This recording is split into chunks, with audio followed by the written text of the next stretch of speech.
With war rolling at the start, we here to bring the truth. Jar open this podcast, we breaking through the fake news. They try to silence us, but we will be subdued.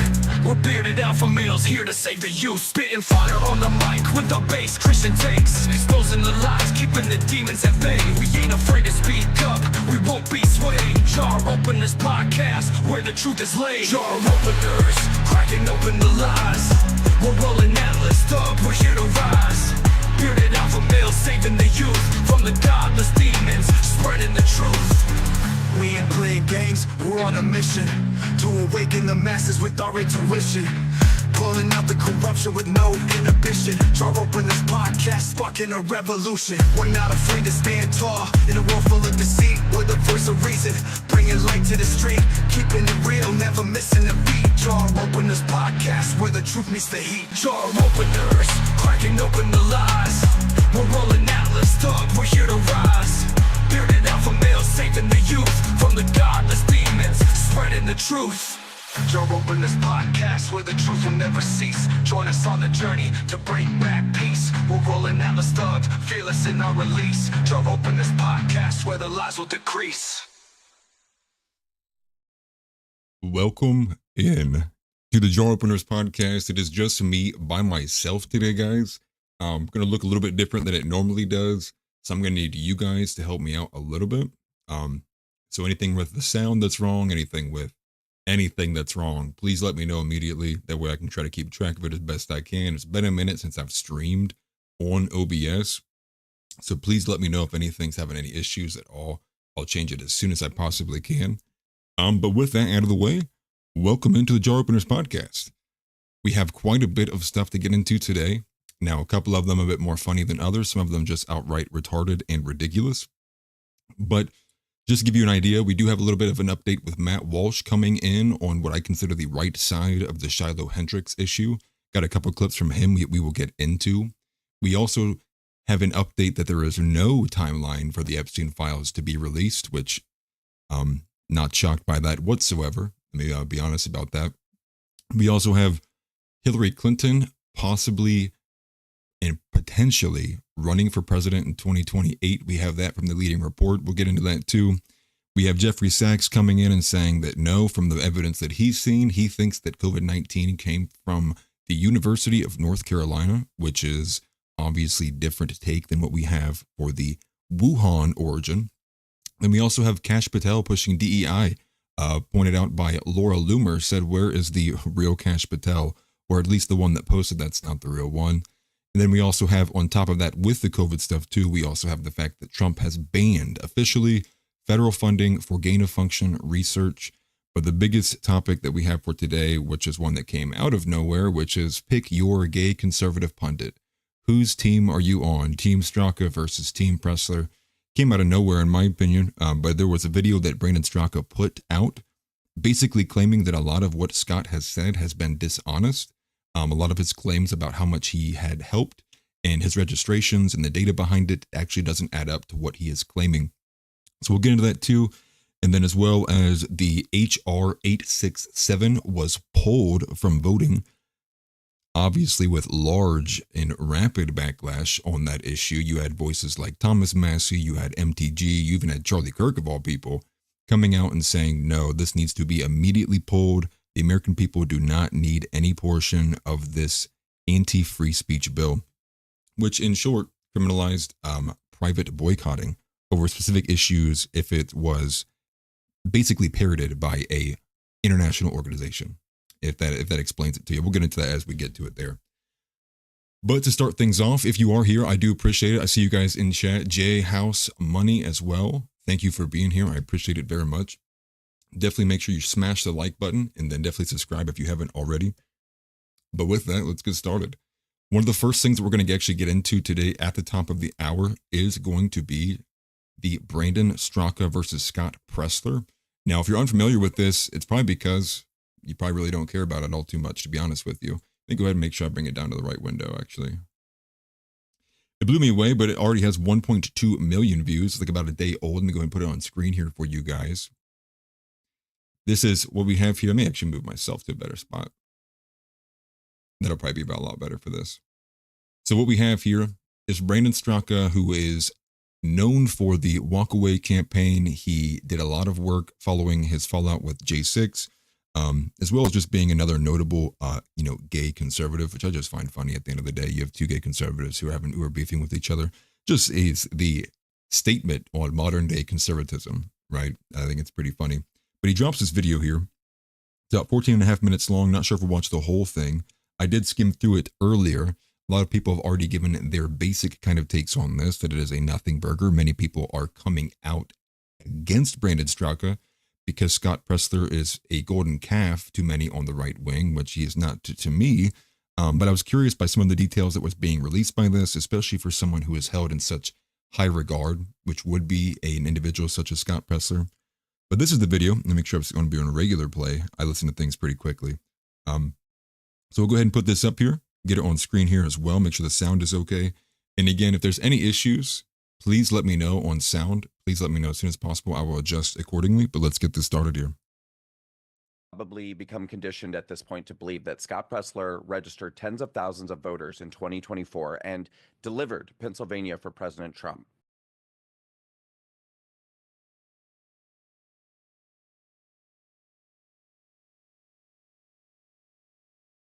Some of you may even believe he registered hundreds of thousands of voters. And some of you believe that Scott Pressler registered and transported nearly 200,000 Amish people to vote in 2024, which is incredible, as there aren't even 90,000 Amish people in Pennsylvania, including children. And I really don't blame most of you for believing these things, as they were all part of a massive propaganda campaign leading up to the 2024 election. Because so many of you have been made to believe these falsehoods from seeing them repeated over and over again on social media, you might feel protective of Scott. And I can understand that too. I can understand all of it, because I used to feel protective of Scott Pressler too. So much so that I bent over backwards to help him in every way that I could, because I believed he really was the person that he portrayed himself to be. It's funny when a conservative pundit you know is gay says bend over backwards. That's pretty funny. So basically, you can see just in the summation here, just a little bit too far, right?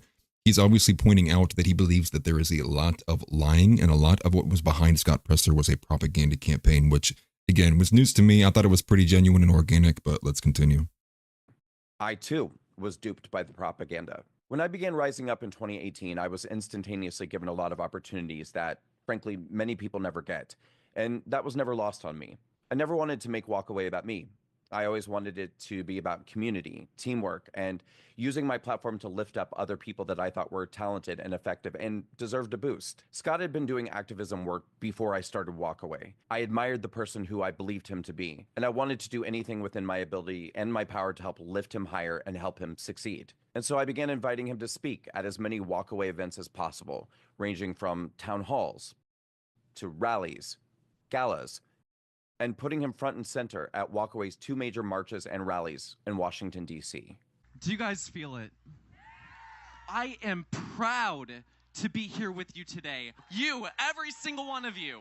I'm honored to be here at the Unsilent Walkaway March on D.C. Guys, we're making history. This is historic.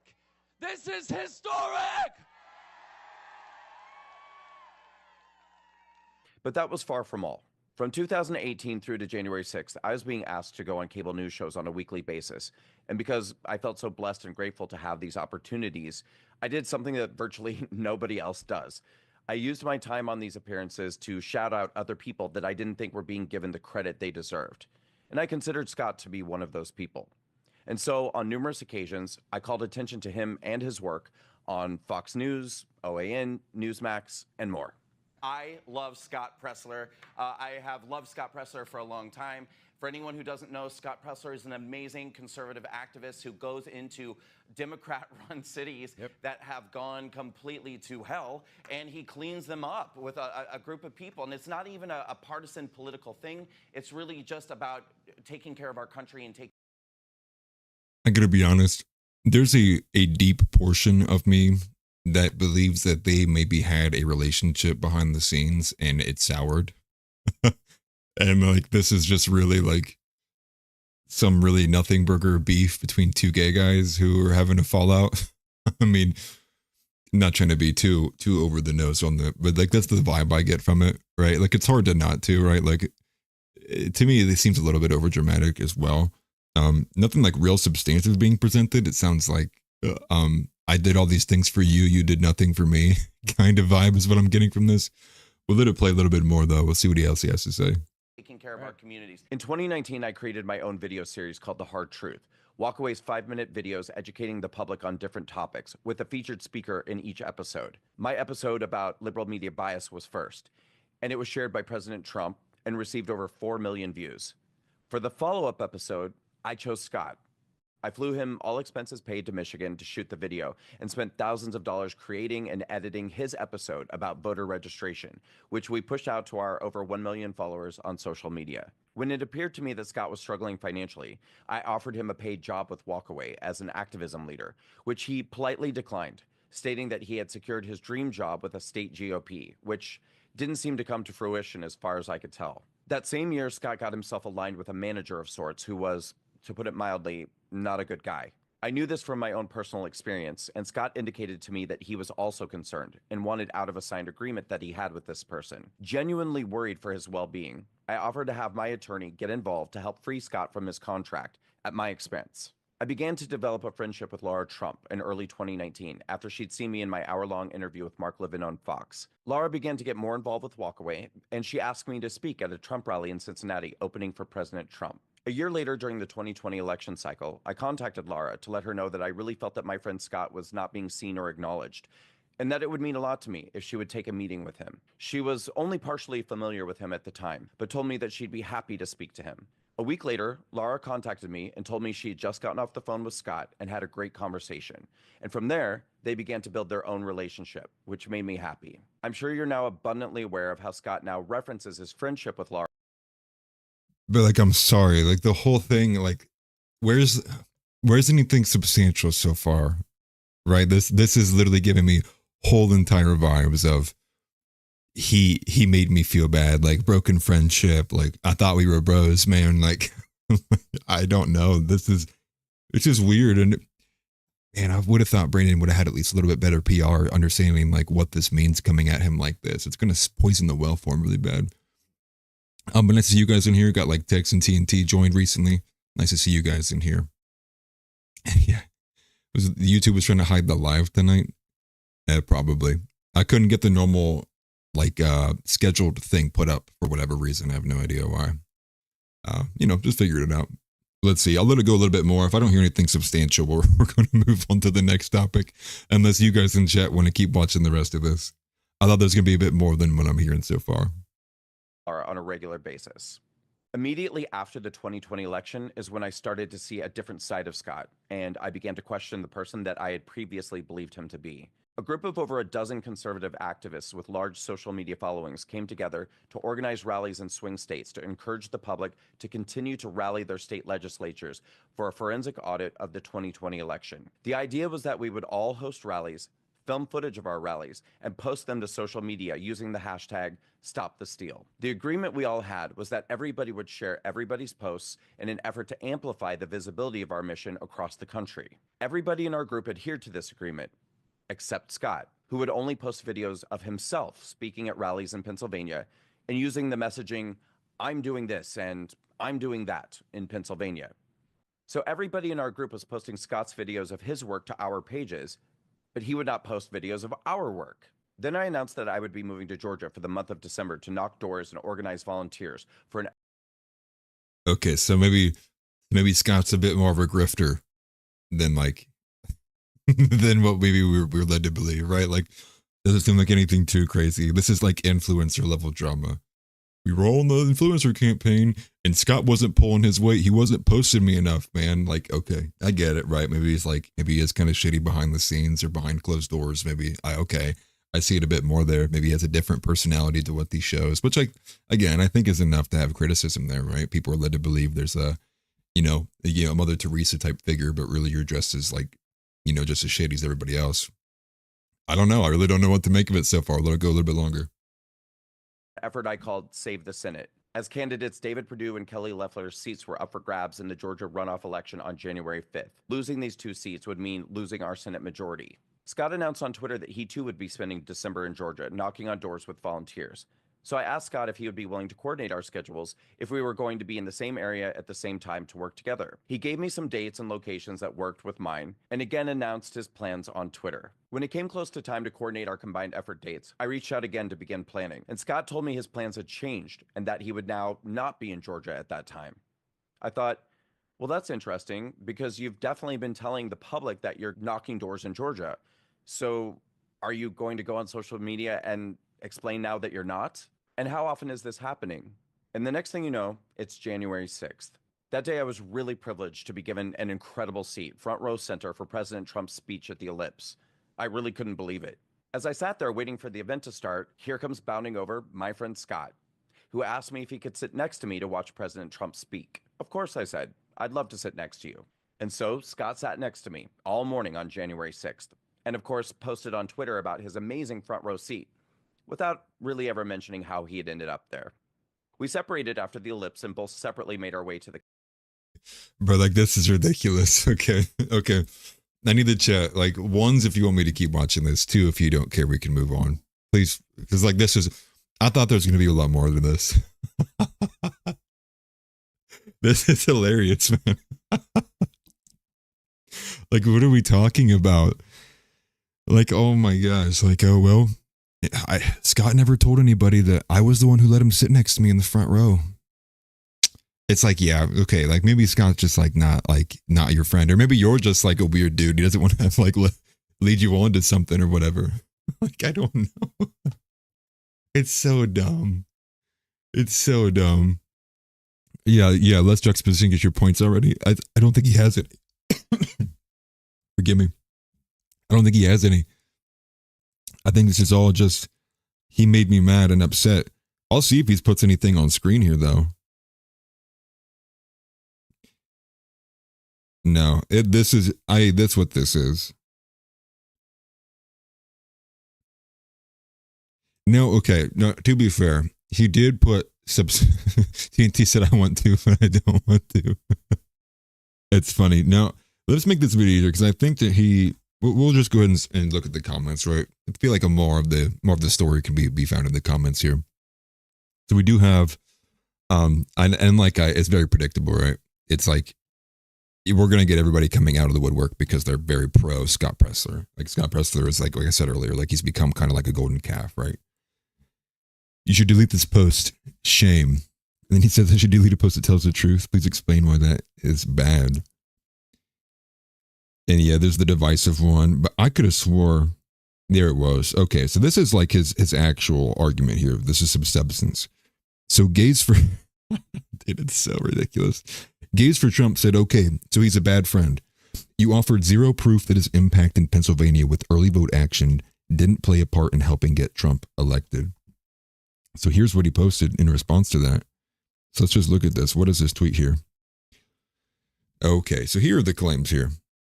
So Brandon is saying that Scott Pressler registered 50,000 voters in Pennsylvania, and that he just repeated this claim again today.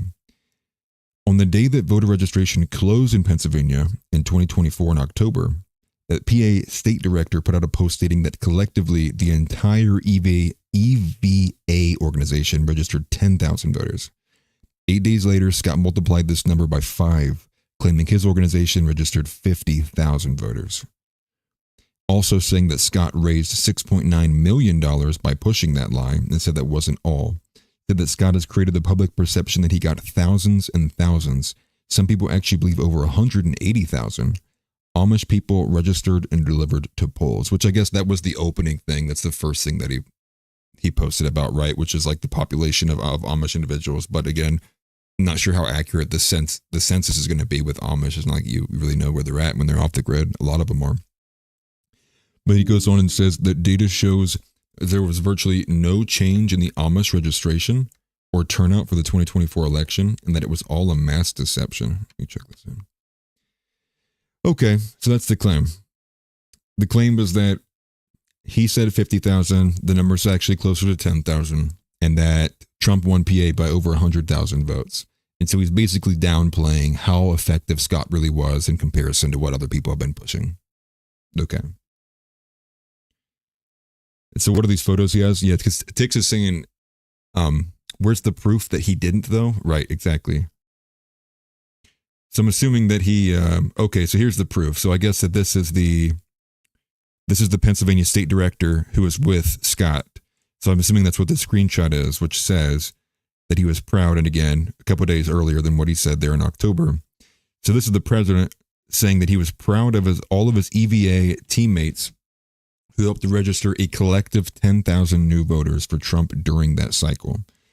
So I guess that's something. And then I guess you have here from Scott, again, the 50,000. So Scott is claiming that he registered 50,000.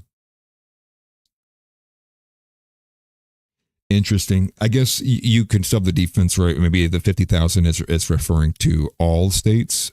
I don't know. Like, this was Scott only in Pennsylvania. Even Brandon just said he was helping in Georgia there too as well. Like, right? Like, I guess circumstantial evidence at best. You know, I was expecting, you know, he would be getting ratioed like crazy. Like, don't get me wrong. Like, I was expecting like massive ratios here. Forgive me. Let me pull that up again. Sorry, guys. I'm swinging over here. You know, it's not too bad, I guess, right? Like, I was expecting a much more brutal ratio than this and what I'm seeing so far. So I guess we'll see, right? I mean, does that really change your guys' opinion of Scott if he like exaggerated by 40,000 votes? I mean, like, I really don't care about Scott that much to begin with in the first place. But okay, that's the claim, right? There's the claim Scott did way more, or Scott did way less than what he said. He claimed multiplied it by 5,000 or 5 times. I mean, we're used to that with politicians, right? I mean, like, I don't think it's a good thing that you would lie to that level if it could be easily disproved, right? I mean, like, yeah. And I agree, like, Tex, like, I think it could just be wording, right? And, like, I think when he posts that other photo there attached to it as well here, like in this one, like, I don't know if that's specifically, like, enough evidence to say that Scott's specifically claiming the 50,000 of Pennsylvania. I know he did work elsewhere. So, you know, I think it is more of a jilted lovers. I think that's more of what we're seeing here. Some guys that are, I don't even know. I don't know. The modern state of conservatism, man. That's where we are today. But okay. That's enough for that, right? So just so we're aware, there's a beef there between Brandon Straka and them. It seems to be more of gay lovers arguing with each other than it is anything else. And I think that's the end of the story there. Maybe it develops, turns into something else, and it continues, and they just argue with each other. It'll be modern day like the Twilight series, right? But with politics. Like, are you Team Straka or Team Pressler? I'm personally Team Nobody. I think I'm Team Straka. He's so hot, guys. Such a joke, man. Okay. Let's move on to the next one here, because we do have Matt Walsh actually finally chiming in on Shiloh Hendricks, which I guess we'll touch on in the beginning here, since it does refer to topics we've been talking about previously with the last couple of episodes. Turn the mic away too. I'm probably getting super loud from you guys getting that close to it. But let's see some of the comments here from some of you guys about this. It's a bit harder to read on OBS than it is from these other ones. One if you're gay from Jay. That's funny. It's like watching All My Children or some soap. His 18 is like a trailer. It me wanting more. Like, damn, dude, say your piece. Dude got the 68 treatment. He did him and he didn't blow him back. Yeah, I mean, that's the general vibe I think we're all getting from this. And then Tix is saying that Amish definitely don't participate in the census, nor do they typically appear in voting registries. And TNT also adding in, you would like to see a bit more trusted data. Yeah. No, same here. I thought that was a bit more than screenshots would be required, especially if you have a 15-minute video and you're not posting that much evidence. You would just think a lot more screenshots and things would be there too. Oh, well. But okay, let's move on here. So we have two different clips here, both from Matt Walsh. Now, the one's a bit more extended, a bit longer. It's only like 5 minutes long, though, with his kind of more broad take on the situation as a whole. And then we have like a smaller clip, which is like 2 minutes long, of his thoughts on Shiloh, more specifically, like her, like itself. So we're going to start with the smaller clip, actually. It's actually annoying because I had to do craft with the web browser. So I got to load it in separately like this. So let's go ahead and put it on screen here. So we have this from Raw Egg Nationalist, and he basically just says that Matt Walsh really has come a very long way in quite a short time. And many people also who had clipped the same clip that's floating around also saying similar things. Like, it looks like Matt Walsh is going to be on the right side of this discussion, this debate, this conversation, whatever you want to call it. And let's just hear what he has to say here about Shiloh. And again, any issues, just let me know. I will adjust. Yes. I hope she raises $1 million.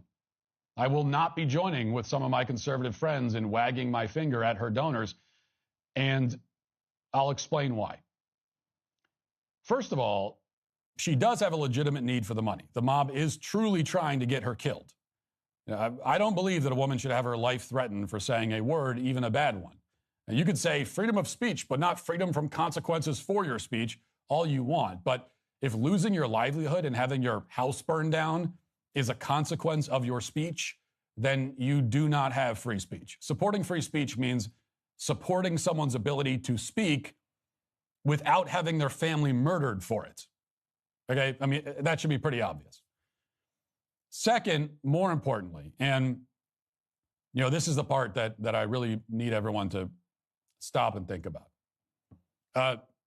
This is the most devastating attack on cancel culture that we have seen, possibly ever.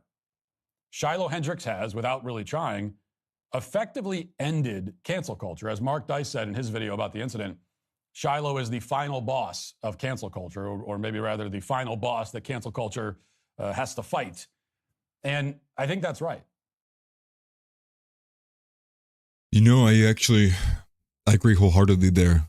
Now, I'm not sure really how far you can honestly take it, but, especially in the video itself, right? It's post the actual event happening. The video recording of what most people are outraging over is kind of like her defiance and her unwillingness to kind of grovel and apologize to the man who thought he had her in a gotcha moment. Like, we'll see what the internet has to think about this.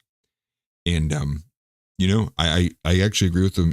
There's some things I wanted to put on the outline today, in particular related to this. Actually, a lot more like reaction from like the Black community at large, and some of the more viral clips that we've seen of how they feel and how they're reacting to it.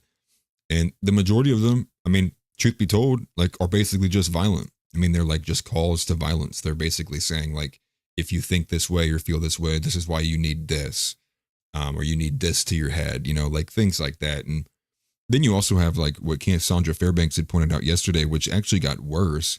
Dominic Michael Trippi, you can find him on X, has been highlighting some of these things too. They've been going after her kids, right? So first it was the CPS thing, basically saying like her kids shouldn't be there. And now it looks like people are actively calling for violence now, not only just against her, but also her children too. Basically saying like the kid's going to grow up to be a triple K member, because I guess that's how you say it to get around TikTok rules. And it's just sad. I mean, the kid's like 18 months old. She is getting targeted. And like I had mentioned in the last episode that we did, she is getting photos of her house sent to her and posted on public platforms tagging her, which I'm sure probably slowed down, because I would imagine she probably has untagged herself, or maybe even privated or deleted her social media profiles. I'd imagine that's a smart thing to do when you're in this situation.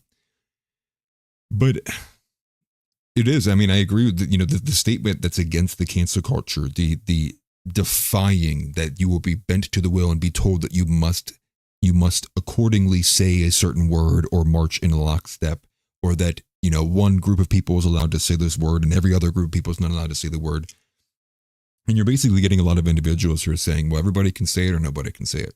It's like, those are the two reasonable options. Anything else is kind of logically inconsistent. It makes no sense. And you can't operate in a society when certain things are held to these, ridiculous, disparate standards. And I think it's kind of a good segue. We'll go ahead and get into the longer one of this too, actually. And I actually am very glad that Matt Walsh is coming out on this side of the discussion here. Let me go ahead and switch browsers here. I'm going to add this in over. Dang, if it would work. There we go. So he titled this and posted this himself, actually. And this is them saying that people are sick of the racial double standards and that they're fed up, and it's just that simple. Now, he kind of eloquently ends this also by saying that he doesn't think this is even the beginning of a race war. He doesn't think this is the beginning of anything of that nature. He thinks this is more so the end of people putting up with what and nobody will ever talk about, right? Which is all of these racialized double standards. And that's what he thinks it is more of. And I can see that too. However, I don't have too much faith in that the people on the left will see the error of their ways or will back down from this. I think this is more ground for them to go harder. And I think the left is basically, that's what we've come to understand them as, is they escalate. Not to say like the right doesn't. I mean, the right typically is like a speed bump, but the left will definitely escalate, and they do hold these ridiculous, incoherent beliefs.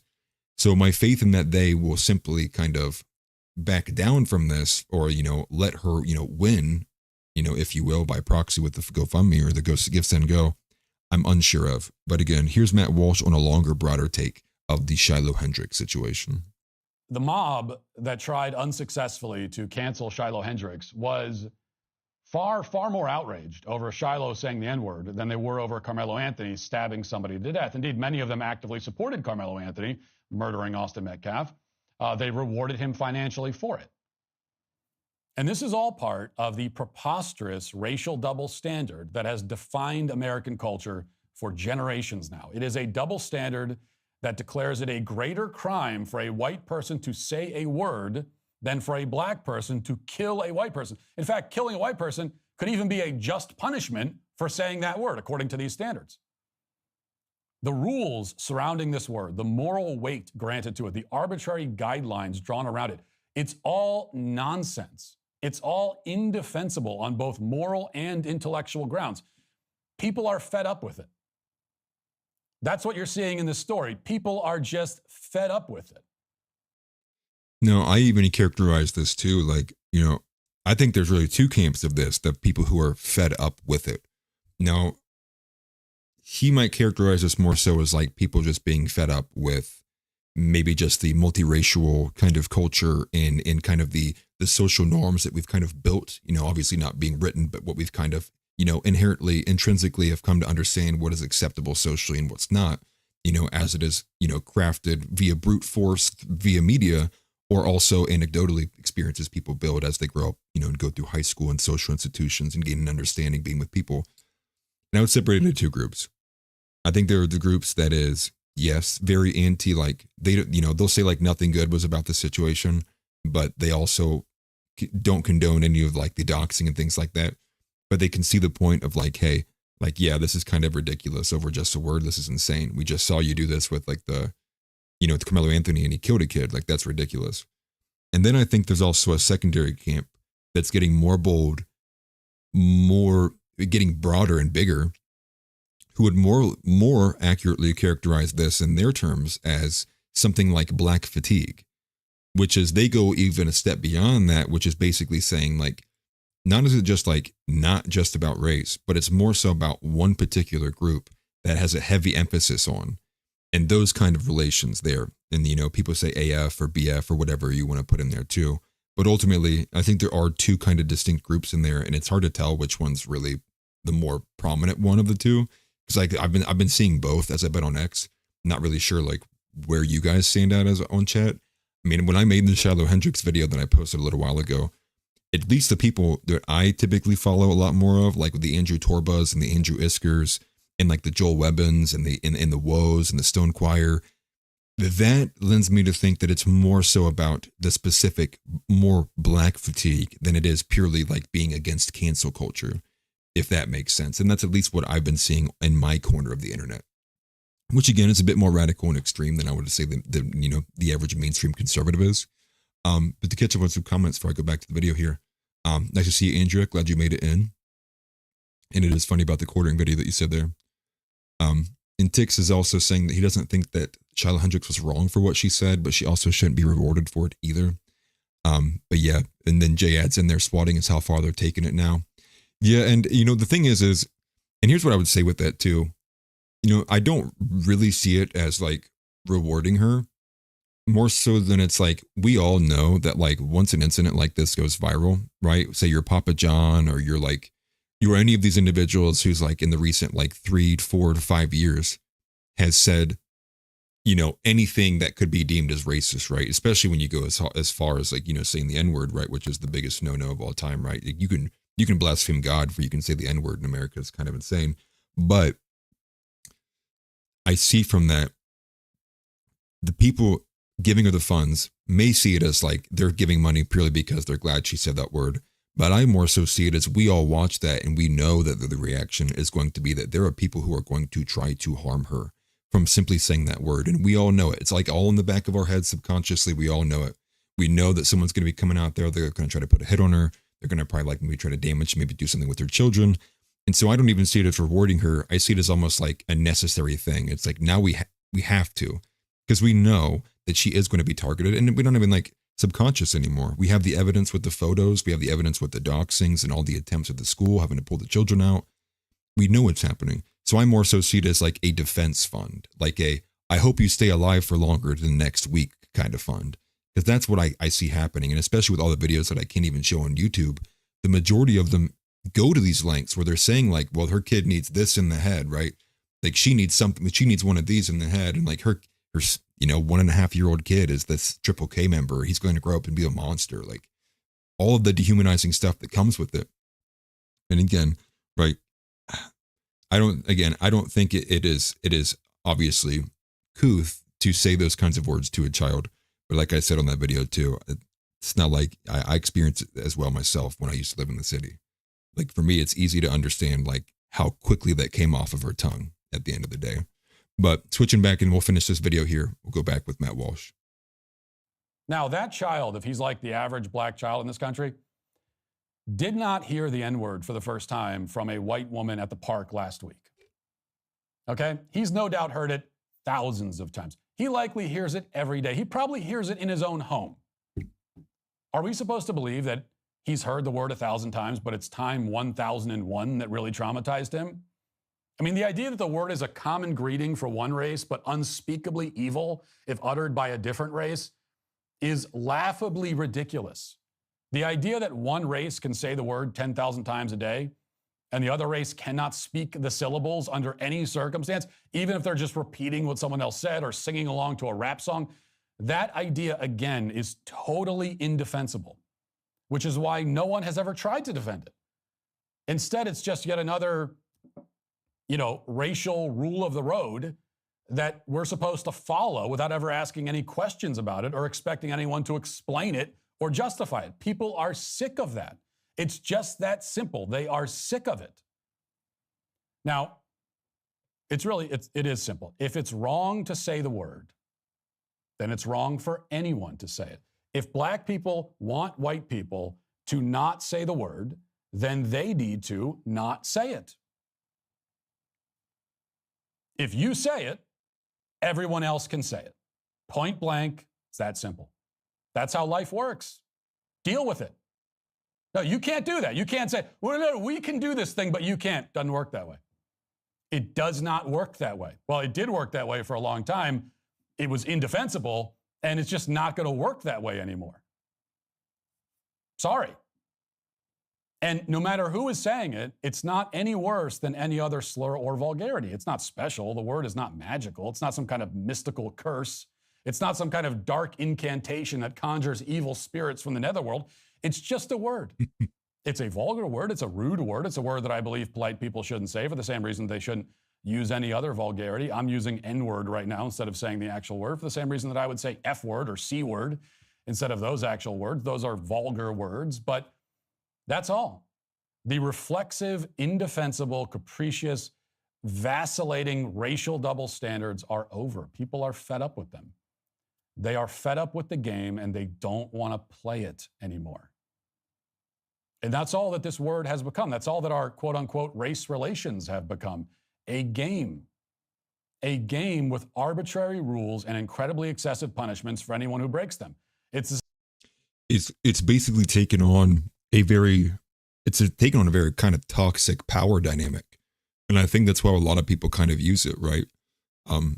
We see this scenario get set up all the time where, even if you were arguing about like nothing, right? Say like you're arguing with somebody in the bar and you happen to be white and the person you're arguing with happens to be black.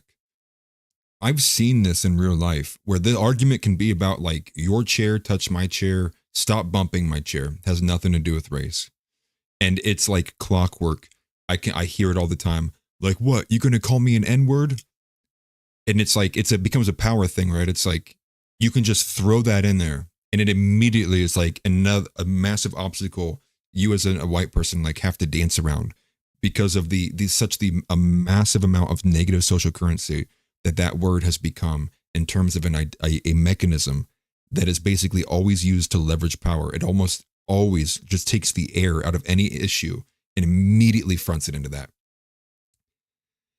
I see it all the time, and Matt Walsh is knocking out of the park here.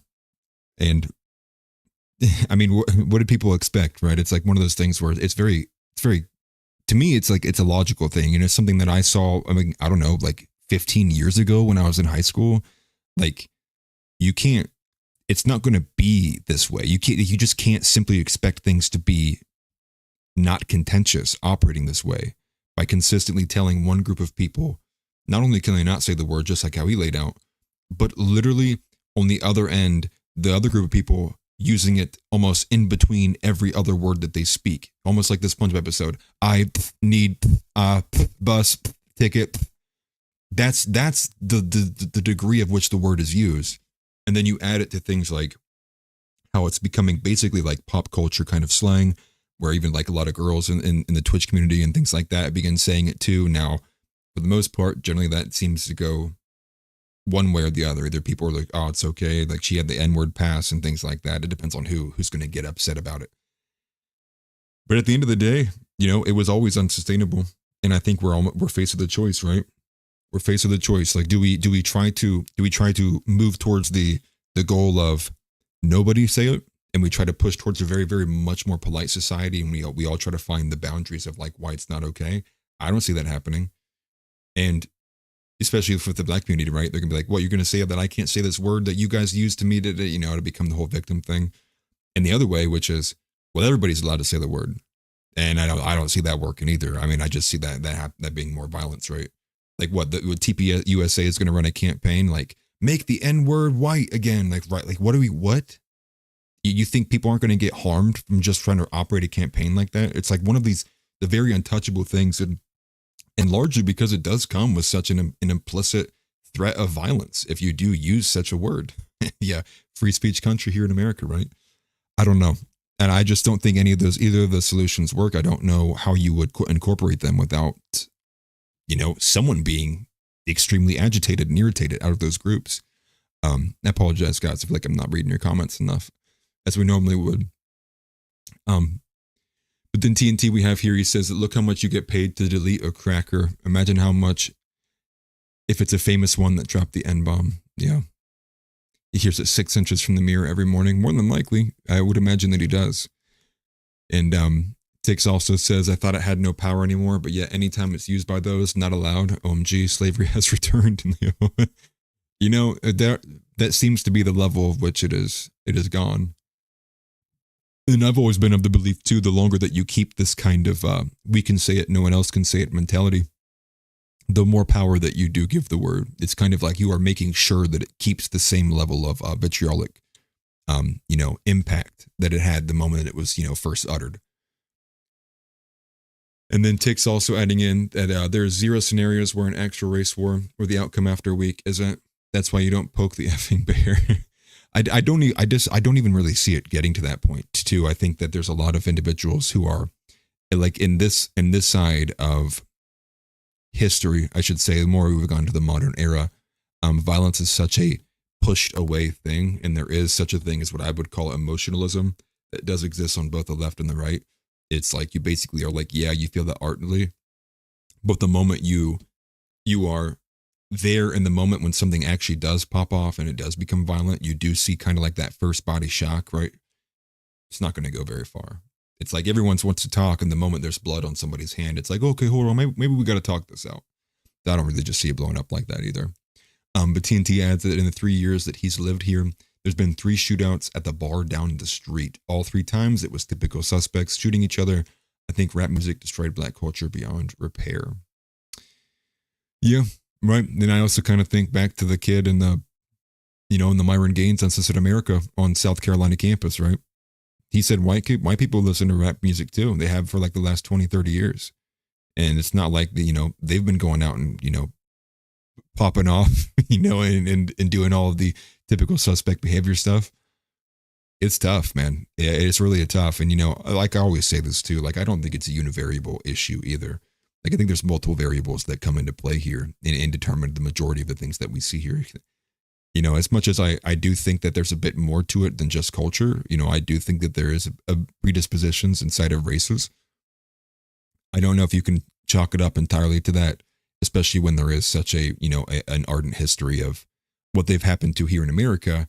But I think ultimately, again, as much as I want to hold to that and have the benefit of the doubt and hold optimism, I'm confronted with the fact of having to look at Africa and seeing the same things similar there. And, it's not like we had America imposing and, as even in their terms, an oppressive force on them then. So it's like, what's the answer?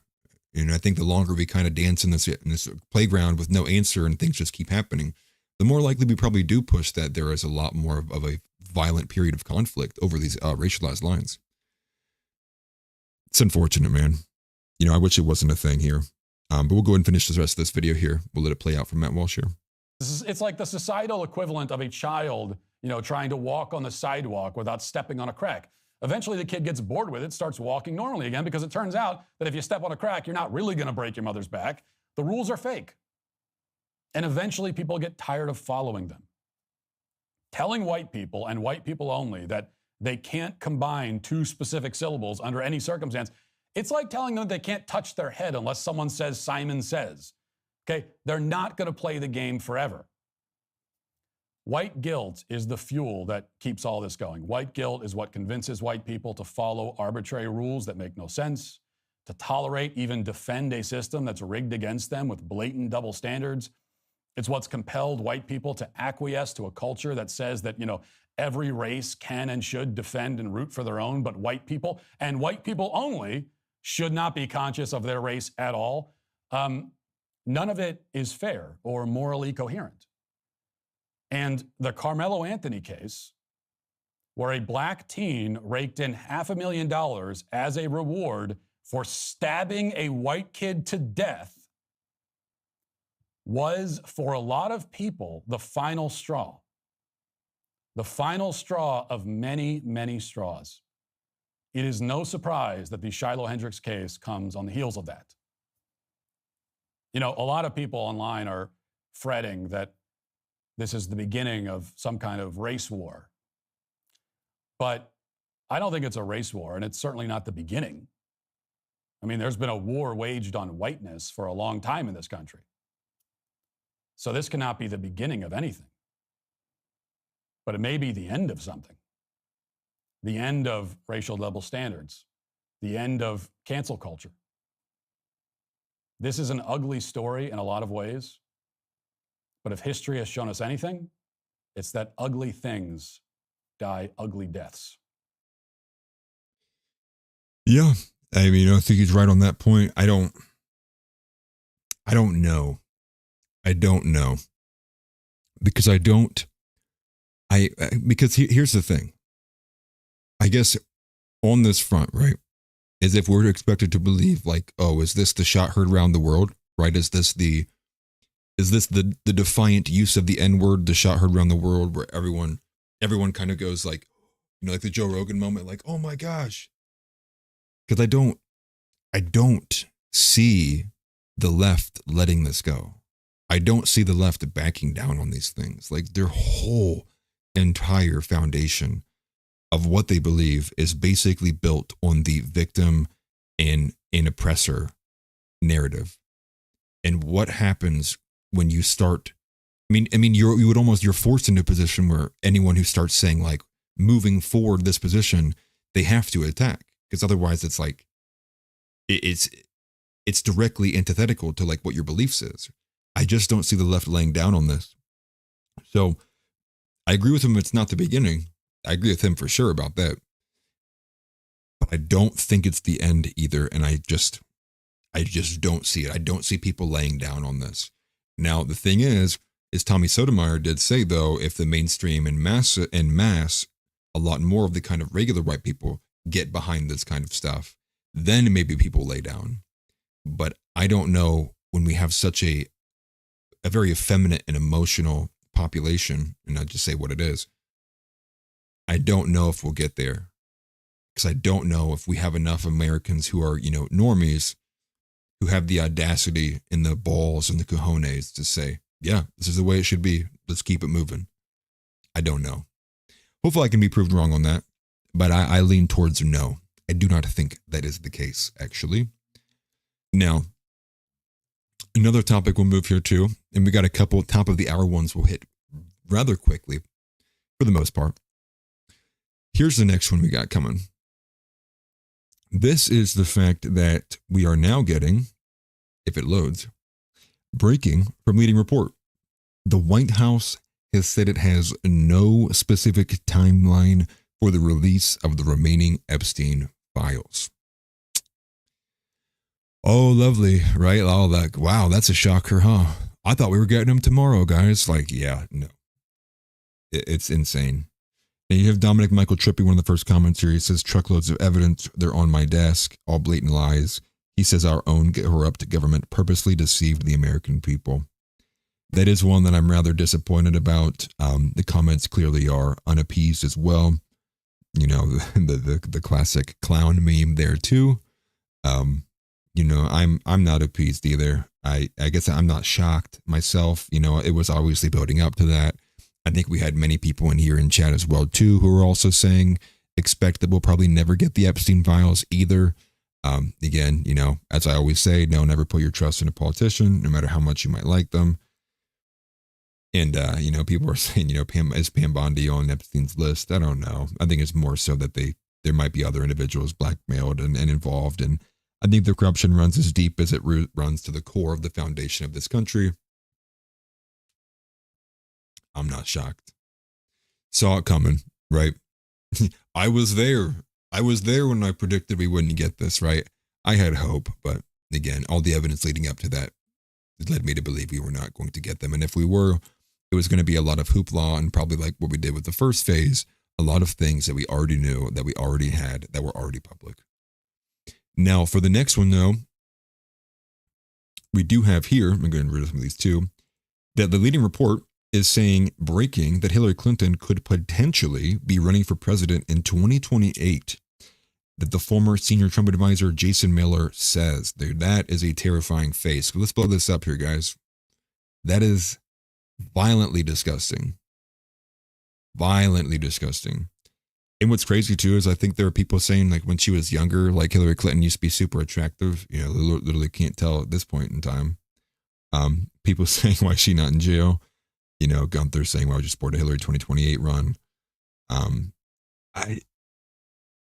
I don't know, man. I think potentially could be possible. I really can't see it. Like, I think that she's like, the well's been poisoned too bad for Hillary Clinton. Like, I really do not think that she would have any kind of chance at all to run. Now, they do this all the time, though. This is what pollsters get paid money for. And this is part of the narrative crafting, process, which is float something out like this and see what the public perception is to it, and then make your choice then there, right? And then be like, okay, should I actually run? Did people like when you said I might be potentially running? What is the public perception on that? And then if it's negative, you're just like, oh, okay, yeah, actually I wasn't running. That's bad information. But it's your way of getting an understanding of, testing the waters a little bit. And I see that there with her. And it's crazy because it looks like we may have like a four-headed dragon here. Obviously count Kamala in there too. I think there's a chance that Kamala comes in too. But you have Bernie and AOC who look like they may be running a joint ticket. And then you also have Gavin Newsom as well, who actually previously and earlier today basically publicized a video that was rebuking the entire left wing. He even got on the bandwagon saying that it looks like the left and the Democrats went too woke. So he's obviously positioning himself as more of the establishment Democrat to oppose the progressive wing and the very, very far left wing that would be more AOC's and Ilhan Omar's wheelhouse. And I guess you can throw in Bernie there too. Bernie's been cozying up with those individuals for some time now. And then you also have a couple smaller ones, which would be like Pete Buttigieg, right? Pete Buttigieg did a little podcast tour a little bit ago, kind of highlighting how it was a good thing he had bought this baby and that he was with Andrew Schultz and was talking about some other things there, even like military service and such. And so it's just a little concerning. And then obviously, Hillary Clinton here too. A little concerning because a couple more of those have name brand things. I don't think Michelle Obama will ever, entertain office at all. I mean, she can barely have a podcast without her getting like negative, press about herself. I can't see that being a thing. But I do definitely see individuals like who are in that wing, like with Kamala, like also a Josh Shapiro and even a Tim Walz. I think that he could be a dark horse in there as well too. You get Tim Walz who's, coming into the fray, and maybe he just runs independently, get somebody else to pair with him on a ticket. Because I think there were probably a lot more people who might have been happier with Tim Walz than they were even with Kamala Harris. But I can't remember. It's been a minute since I looked at the favorability data that was on all of those candidates. Hillary Clinton's got to be in the trash, but maybe this is also a sign of just how desperate they may be. Once again, I think they're in a spot where there's not really a clear front runner there. I think you could easily say that, yeah, AOC is a clear front runner, but I think deeming her as a front runner for the party also as a statement on where is the party going to go in the future. And I think AOC presents a challenge there, which is it could go off the rails in terms of like just how far left and progressive she ends up being. Not to say that it doesn't, align with what her goals are, but that AOC being what I would also deem a left-wing populist, even though I think she's dumb, could also end up wielding the same amount of kind of meme power that Trump once did. Because who's probably the most memed individual on the left wing? Probably somewhere between AOC, Nancy Pelosi, and Hillary Clinton. They're all up there. And I do see AOC having a much more of the feminine appeal to the female voter base than Kamala. Now, AOC says dumb things, don't get me wrong, but she definitely doesn't talk like a wine mom like Kamala Harris. And so I think there are some pros to AOC there too. In terms of like if the left wing was viewing them technically, and I don't think that there's any pros at all with there. But a bit concerning, obviously. But again, also could be a statement just how desperate they are if they're floating names like this. I mean, like, look at that. Is that the only face that they had to post on this? Or maybe leading reports of right-leaning in publications. Maybe that's why they posted it like that. That's awful, man. Get that off my screen. Now we do have another one here, and these actually are tied closer together. So again, segue alert, moving on to another topic. We have Jeffrey Sachs, who I actually, I like a decent amount, but this is kind of a little bit out of his wheelhouse here. But Jeffrey Sachs actually said that he thinks, from what he's seen from his extensive work, is that COVID actually has come from the University of North Carolina, not Wuhan. So here's what is his statement on that and why he thinks that. Short clip here, 2 minutes, go ahead and let it rip. I'll tell you a sad truth, also a little surprising. And I have to admit, what I'm about to tell you is only 99% sure. But my view, based on very extensive work over the last 4.5 years, is that COVID came from the University of North Carolina, which is the leading researcher on beta coronaviruses, working with the U.S. government on a set of grant proposals that identified putting in the viral change that created SARS-CoV-2. It's a grim truth. It's ugly. It's been hidden from view.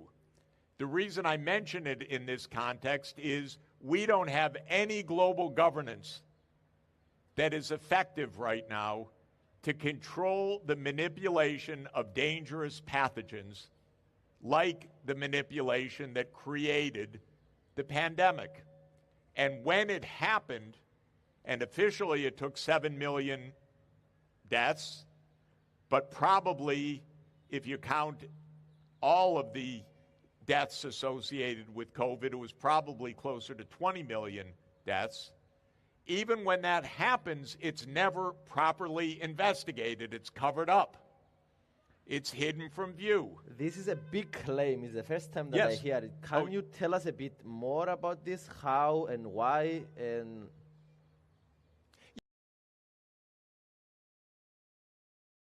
So it looks like you can probably just look up Jeffrey Sachs public live event if you want to know more there.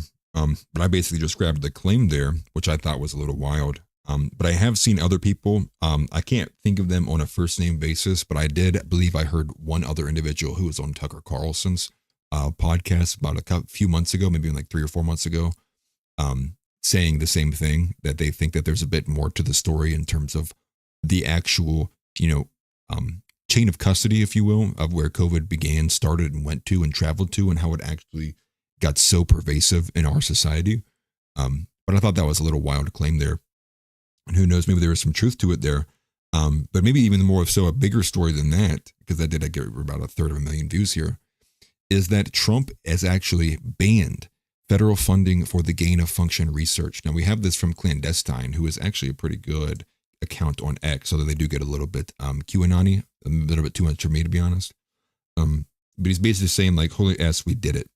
Trump signed an executive order that banning all federal funding for gain of function research, saying that Trump and his team are honed in on the deep state bioweapon development network. But let's take a look at what this really says here. This is a clip here from Fox News, a stitched photo together. But yes, Trump does ban from Fox News federal funding for dangerous gain of function research. The subtitle says there that Trump has long theorized COVID-19 originated from a lab leak at Wuhan Institute of Virology. And it goes on to say, gain of function research in China, Iran, and other countries, and blocking all federal funding for foreign research that could cause another pandemic. The president signed an order Monday afternoon to improve the safety and security. And one thing that I think is missing there, though, is domestic. Looks like this is purely only for the funding of foreign gain of function research. I would hope that that actually does refer for domestic. Maybe there are also other laws already in place. I would hope so, but that is good. That is a net positive. That is a Trump W. W Trump. Thank you for that. I would take that. Now, let me catch up on some comments here from you guys. I apologize. I wish it was a bit easier for me to see some of these, to be honest with you.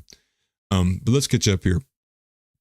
Tix has said that I should better tread lightly. They want me to double tap myself to the back of the head after getting my mail. Yeah, it's always a chance at this point now. I think they might try Josh Shapiro. That's what Evil Elmo said. Not sure he could win the primary because he is Jewish. Evil Elmo, you anti-Semite. You racist bigot. Jay is saying that she has as much hot sauce in her purse as I have dildos in my gun safe. So Tix then adds that AOC is just going to steal people's souls with their creepy horse teeth. That is true. She does have some creepy horse teeth. TNT says that Dems have nobody. They are in a really sad state. And that's where kind of I am at too. I think that they are once again in a very desperate spot. Really probably don't know what to do, who to put off of your bench, what route you should go, what makes the election the easiest to fortify. Who's the most believable candidate that they would unseat or beat JD Vance in an election next time around. You can take a nice breath of air when I can breathe in Democrat desperation. It's always a good thing, and hopefully that continues. But again, I think that they'd also be pretty heavily contested on the Republican side as well with Vance. House also bringing up the fact that Josh Shapiro did have a suspicious murder happen in his office. Media did do plenty of work to help kind of cover that up too as well. And I think, the Democrats might be soiled on him as it is already. Also, they did lose Pennsylvania to Trump. Now you could, again, credit that to Scott Pressler from earlier. But again, yeah, Josh Shapiro, I think they would probably even run Tim Walz before they would run Josh Shapiro at this point. Now we also have Tick saying that she is a boss babe. Yes, I think that's actually, she captures that energy a bit more than Kamala does, because Kamala kind of has a bit more of the boss bumble, where it's like, I pretend I'm a boss, but everybody knows I'm a drunk wine mom. And then we also have Elo Elmo coming in and saying that he thought he didn't get the nod because of the Palestine votes. They would have lost House. Didn't know he had a body count. Yeah. Look up Josh Shapiro murder at home. It'll be pretty odd. And then also, it is clear that the left wing doesn't like him as well either, because even after that, we had the individual who I cannot remember his name. It was like Chris or Corey something, who had firebombed the Shapiro home. I believe that nobody was injured in that, but they did get his house firebombed by a far left activist. I believe he might not have been tied to BLM, but he might have just been tied to Antifa in general. Can't remember. Fact check me on that. And then Tick's coming in saying, but then again, cloning has been illegal in the U.S. since the late 80s and they never stopped that. Yes, exactly. Rules for civilians, not for governments, is basically the first tier of justice we have in this country. House adding that Ellen Greensburg was stabbed 20 times and it was ruled a suicide in Shapiro's office. Oh my gosh. Yes. Yes. Yeah, right. Like, yeah, media treats the American people like they are literally so effing retarded. And truth be told, so many of us are here in America, but some of these are a little over the top. It's like, you got to be really thinking you're pulling somebody's leg with that. But again, you know, they did the same thing with all the Epstein stuff and all the Clinton files too. So people will buy it again, I'm sure, right? That's just that's the path we're on. Now, for one of the last kind of smaller topic items that I have here, if we get into some more of the bigger stuff that we have for the back end here, is we have Kash Patel pushing DEI, and he's being called out by Laura Loomer. So I'll go ahead and add this over again. Let me switch this back on the screen here. And this is from Laura Loomer. Now she is saying, what is this? I thought we banned DEI from the Trump admin. Indigenous Persons Awareness Day. Why are we classifying missing people in days to bring awareness to them by their ethnic background? This is very bizarre coming from Kash. Is he okay? And what she has here is a screenshot of his post, which she reads in bold, which is crazy. Go get your eyes fixed, ma'am. Just boomer stuff, right? But Kash Patel had this post, and I'm not sure if it's still been deleted or if it's still up, unsure. But it says, Missing and Murdered Indigenous Persons Awareness Day. That's a mouthful, ain't it? Today is a somber reminder of the tragedies that occur across our tribal lands. I spent the afternoon with leadership from the communities impacted, and I left with a promise from FBI to do more. I mean, like, you know, I don't, obviously, it's a lot of like woke talk coming out of Kash Patel. Who knows if that was even him who had typed out that post? It could have been a staffer of his, or maybe just some general random person at the FBI who maybe didn't get the memo about that. But it does make me think, and I actually do want to see the post in question, because I think as always, the comment section can be extremely enlightening to how people feel about this. Let's go ahead and see. How do people feel about this last tweet from Kash Patel? Looks like it's not being ratioed by any margin. But let's go ahead and take a look at some of these comments here. B&W says when it's Epstein Files Day. Let's go ahead and sort this by, I guess I can't. Do I not have the ability to sort it? I guess not. We'll be okay. We don't need to sort it. And it looks like people are in general just not enjoying this latest take, even though it is just a very slight statement. Not very like it's very impactful at all. But again, I'm not going to act like I'm shocked from that either. From Kash. Again, this is the same individual who swore on the Bhagavad Gita or whatever the hell that is called. Sure, I do expect him to be a bit more understanding and lean in the realm of DEI than I would expect someone like Trump or Vance or any of the other individuals that you would expect not to be like that. But I guess what are your kind of thoughts on that, right? To me, it kind of seems like almost like a ChatGPT copy and paste kind of post. I don't really know if he was the one who wrote this himself. I highly doubt it, to be honest. Maybe it was even like a scheduled post, something like that. I don't know. Just seems a little odd to be talking about from the FBI. I think the biggest takeaway is obviously the optics. I mean, with that first comment there, I think kind of nails it. Hits the hammer, hits a nail on the head. What is this BS about tribal indigenous stuff? Like, we don't even have the Epstein files yet. We don't even have mass deportations, at least not in the numbers we would like to be seeing. We don't have judges being arrested as much as we would like to be seeing them, especially these activist ones. So I think once again, it fails the optic test. I think that once again, when I think of what did the American people vote for, there are a list of a lot of things that American people voted for. I would argue this is definitely not on the list, not the top 10, the things that the American people voted for Trump. Not in the top 50, probably not even in the top 130,000 of what people in the MAGA base voted for when they wanted Kash Patel and Trump with their mandate there. But just a small thing to kind of look at there, smaller headline as well. But just to catch up on some comments here, try to do this a bit more better. We have Tick saying that most tribal murders are perpetrated by tribe members. He said, source, I'm an actual indigenous person. TNT says it might have been a promise Trump made when he had the sit down with the chiefs. Jay is saying indigenous deaths. What? They talking about all the abortions they have. Tix says my grandfather was the leader of the I'm sorry, Tix. I really don't know how to say this. My grandfather was the leader of the Oneida Nation. Internal factors play a much larger role in missing and murdered. And then Andrea said it could be TNT, agreeing with TNT's take there. One thing that I thought was insane that I saw was that actually that not only so blacks and indigenous peoples, like tribal peoples, Native Americans, whatever you want to call them, they apparently are aggressively. So if you remember the famous article, Are Roads Racist? Was actually building a story off the back of the fact that blacks and indigenous peoples are hit by cars at a much greater rate than any other group of people in America, which is insane. Because again, you would think like on reservations, like you just wouldn't have that much traffic, right? That seems a little ridiculous. But yeah, grok it right now and go look at that. Those figures are insane. It was something like 336% more likely to get hit by a vehicle than a white person, which is wild because there's more white people than there are either of those two groups. But again, data is racist, as they say. Let's go ahead. Oh, Tix is correcting me. He says, Anita. Yeah.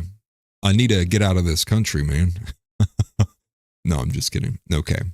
Let's go to one of our other big ticket items, which is the fact that HR 867, which was the boycotting bill, largely tied to Israel, was pulled off of the vote as it was scheduled to be voted upon, but the backlash on social media actually pushed it basically off of the floor. It seems that many people were very adamantly against that.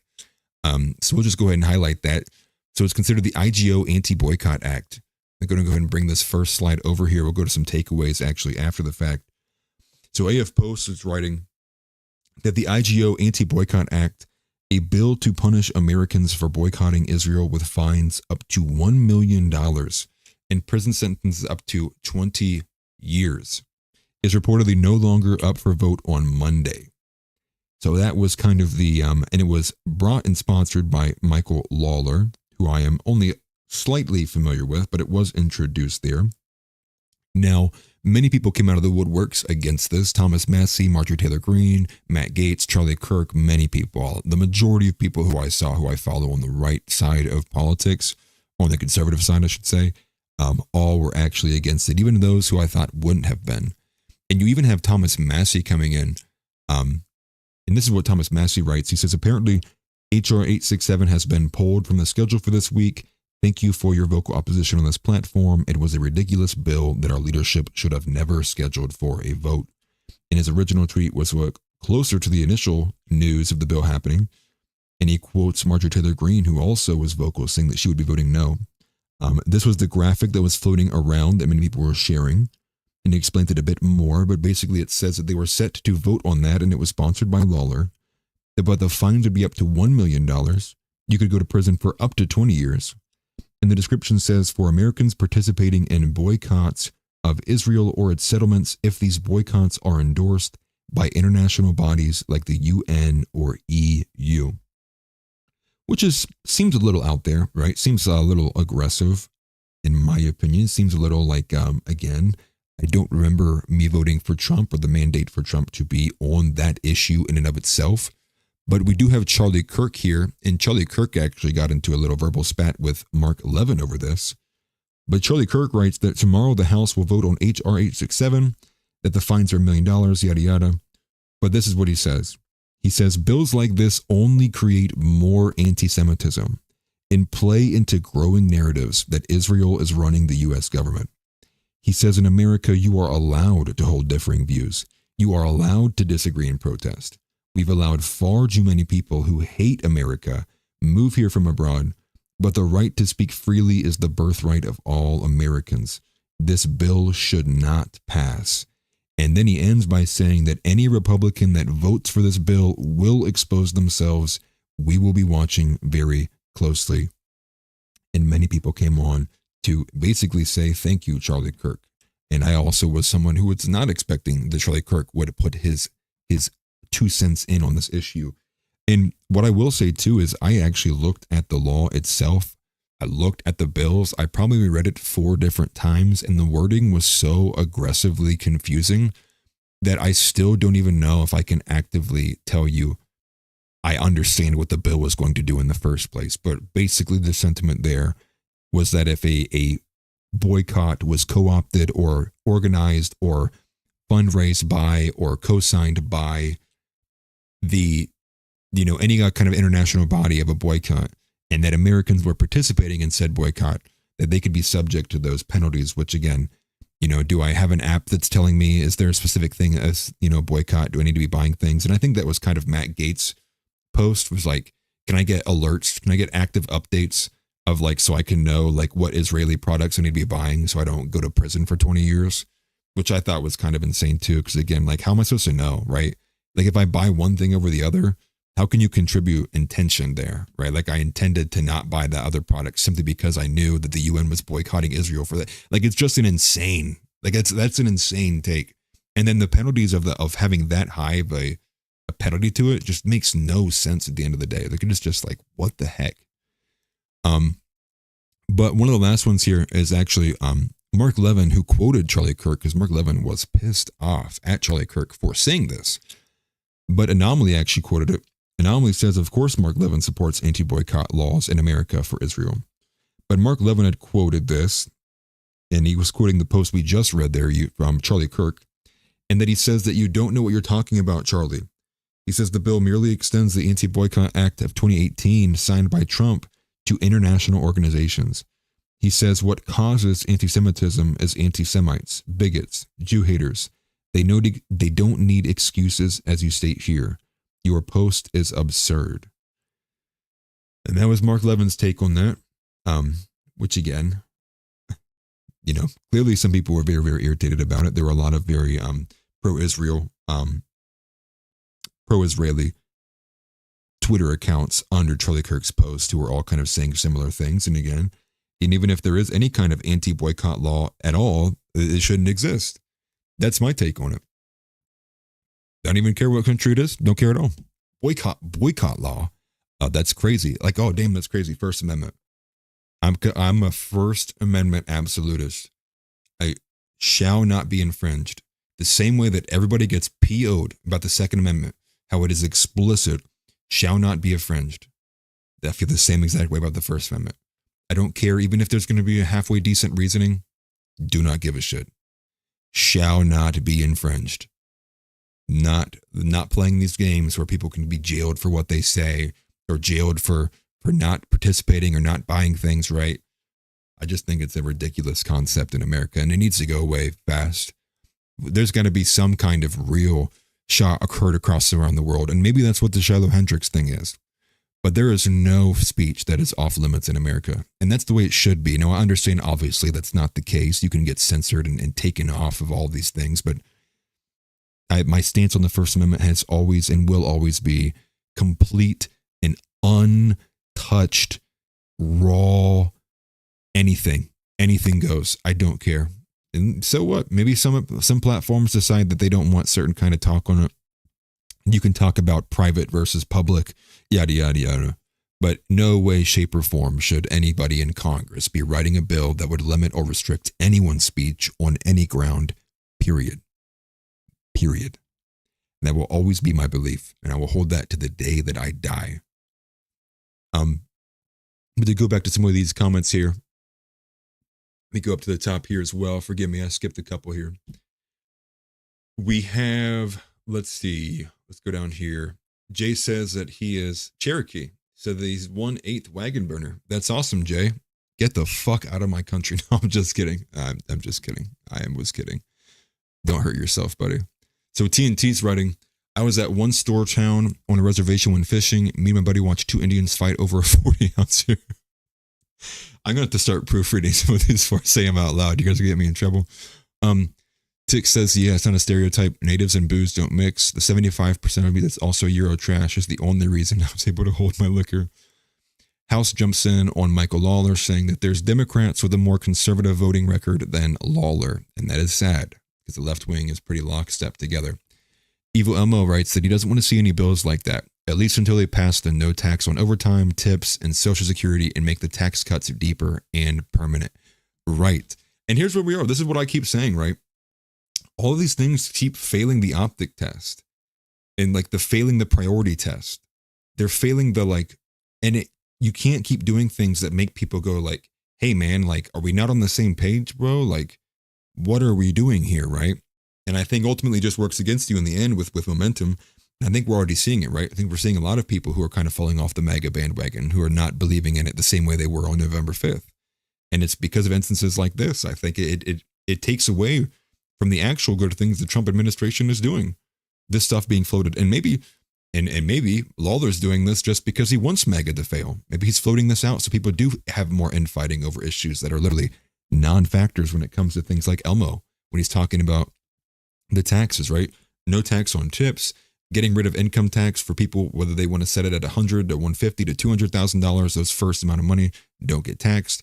Where are the massive family credits coming in, right? Like that's the stuff we need, right? We should be worried about our birthing rates and things of that nature, not foreign interests. Like again, like man, and I agree with Charlie Kirk. Like you keep saying that stuff over and over and over again. It's like the Russia stuff. Like you make me not like the country because you cannot literally get that country's name out of your mouth, especially when we're looking at like no Epstein files and everything else that we've not gotten so far. All the other things on the mandate that we would want, that we would please prioritize these things over all the other stuff you seemingly are putting your efforts towards. And at least that's how I feel. And I think that's how a lot of people in the MAGA base feel as well, too. Now, we do have TNT said that he does agree with Charlie on that from his take. And then we also have, let's get down here. We have Elmo saying again that get all our own stuff right. Screw the other countries until then. Agreed. Tick says that he's not a fan of his rights being trampled for an individual group that has no business having influence in America. And then we have Tick saying that we saved your A. And you turned right around and became the same thing that murdered you. And I do know Mark Levin is definitely a very, very pro-Israel advocate. And let's see here. Tick's going, he's only gray with inciting speech, and that's tough. Because even then it's like, well, who's deciding? But I'm meaning stuff like, things that I can't say out loud on YouTube.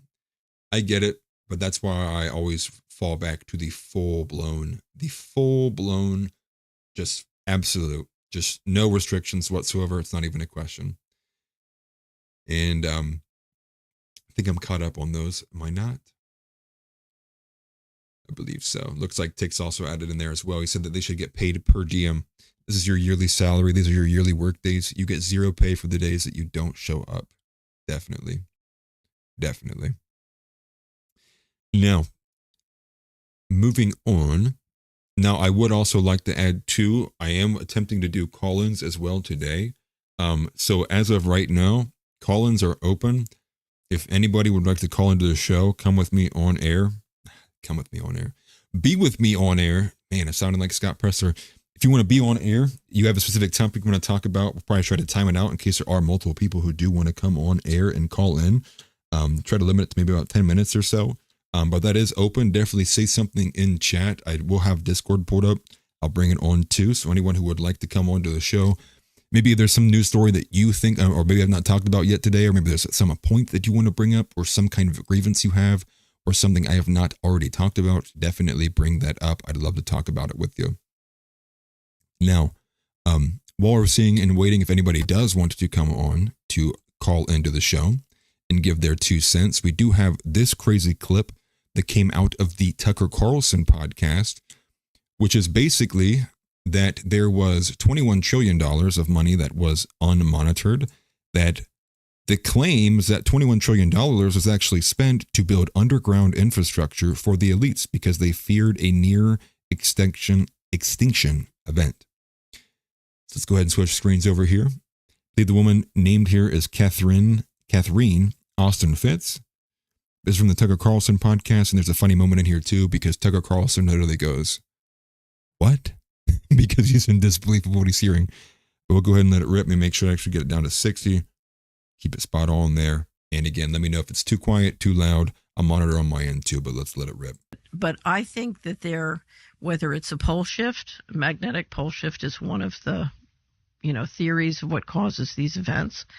But there is a history of near extinction events. And one of the things that I've looked at, because I'm trying to figure out, between fiscal 1998 and fiscal 2015, there were 21 trillion of undocumentable adjustments in the U.S. government. If you go to our website, missingmoney.solari.com, we have years and years of documentation, including the government financials that show this. And so the question is, where's all this money going? And one of the things I've looked at in the process of looking at where all this money is going is the underground base and city infrastructure and transportation system that's been built. And I'm sorry? Yes. So we have built an extraordinary number of underground bases and supposedly transportation systems. Some of these are some of these are documented as part of the national security infrastructure. I think there are many more. So in the United States? In the United States, on all over the world. But from 2021 to 2023, I took one of the smartest subscribers in the Solari Report network, and he and I spent 2 years collecting all the data and all the allegations on underground bases. And then we systematically went through and tried to estimate our guess. This is totally a guess of how many underground bases, both underground in the United States, but also underground under the ocean around the United States. And our estimate was 170. With a transportation network connecting them. And what would be the purpose? The purpose... 170. 170. I mean, that's basically enough for a little over 3 of those per state, which is, insane. Absolutely insane. But yes, Tick, this is very plausible. It feels very plausible, very real. And especially the longer we don't get files from the CIA and what we're understanding about what they've done for the last, 80 years, the more it becomes believable. But here's the rest. If you thought you were going to get a near extinction event, so to me, there are 2 purposes. You have so many activities going on that you need to keep secret, that you're basically building the capacity to, for example, if you're doing a secret space program, you need to platform it from, things that can't be seen. But I think if you're worried about a near extinction event, that's... So I know nothing about this other than my only window into it. I knew a contractor who worked on one in Washington, in the city of Washington, D.C. Right. And I remember him telling me about a power box, like a transformer box on Constitution Avenue, that he told me, because he worked on it personally, was actually the exit, the egress from the White House. That was kind of by vehicle. I thought that was, I was like, really? He goes, oh yeah, no, I installed it. I know. And I thought, well, that's kind of crazy that in the middle of this big city where I lived I was on Constitution Avenue every day, that you could build something like that without me knowing it. Under the VP's house at the Naval Observatory, same thing. I think most people know that. Next to my brother's house on Macomb Street in D.C. But that's, I always thought that was like preparation for nuclear war. Like, I didn't really think about it that much. Some of it is, it's preparation for catastrophe. So, but you think that there are facilities like that in other places outside D.C.? Oh, yeah. So if you're interested, we have a great interview. I did an interview of Richard Dolan on underground bases on the Solari Report, and it's sort of an introduction to the topic, and it's based on a lot of the research of a guy named Richard Sauter, who is very hard to interview. So Richard kind of went through all the material, and clearly it's, I don't know if you ever saw, Washington Post did a project, it was in 2010 or 12, called Top Secret America. And one of the reporters, it was a team of 2 reporters, one of them put together a database of all the different top secret installations that had been built in the country, including since the Patriot Act. And what you saw was just this explosion of money in building so many, both underground and above ground facilities. That's wild. That's wild to think that we have, if that number is accurate, right? 21 trillion, and you're getting close to, you know, what's our national debt at, right? Like 36 trillion, something like that. And you basically think like more than half of our national debt is invested into underground bunkers that literally nobody knows of, unless like what he mentioned was like a actual guy who worked on one, like with a power box there in DC. That's crazy to me. Also, what is up, Whirl? Glad to see you in here. Everybody wish Whirl a merry vacation. He has to leave early tomorrow morning. It's part of the reason he's not here tonight. But that story is something else. And that caught my attention. That blew me away. And again, obviously take everything with a grain of salt too, right? Not like we know for a fact that this woman is accurate. But again, I will always believe a random homeless person before I believe a government official. That is always going to be my stance too. I will listen to the toothless guy who has a literal crack needle out of his arm before I would listen to a government official. I have been burned too many times by the government to believe what they say.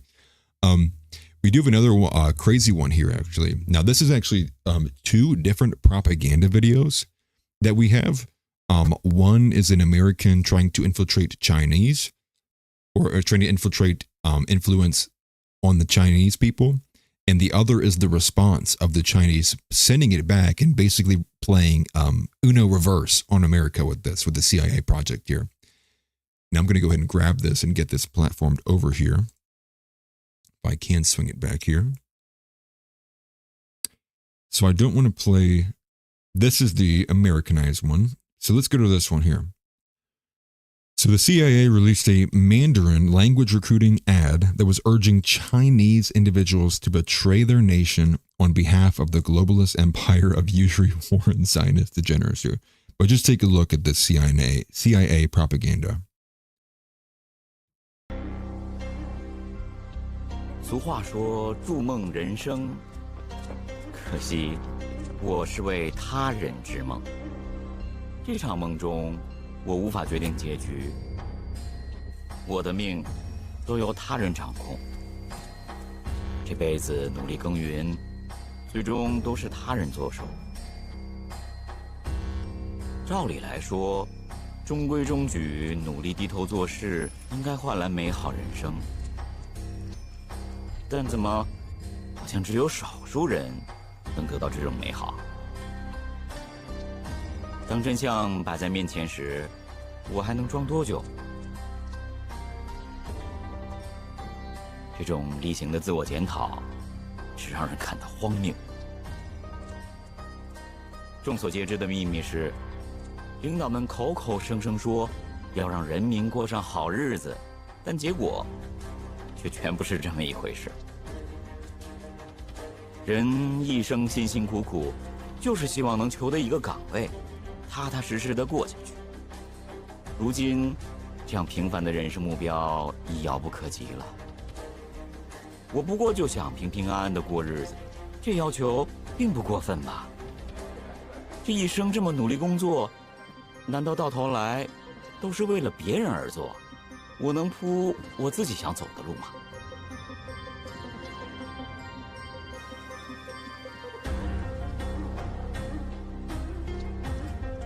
从小到大，党教育我们，只要勤奋地遵从领导指定的道路，就会前途无量。原本应该大家分享的这一片天，如今只剩少数独享，让我不得不开创自己的路。 做与不做，答案昭然若揭。不能再站在原地不动，我拒绝躺平。要迈出第一步，总是最艰难的。是时候该构筑我自己的梦想了。 So did you catch that part right here? Contact the CIA. Right, like that's like the end result here. It's like, yeah, once you've had it with the CCP, give America a call. Yeah, like it's not even subtle. 构筑我自己的梦想了。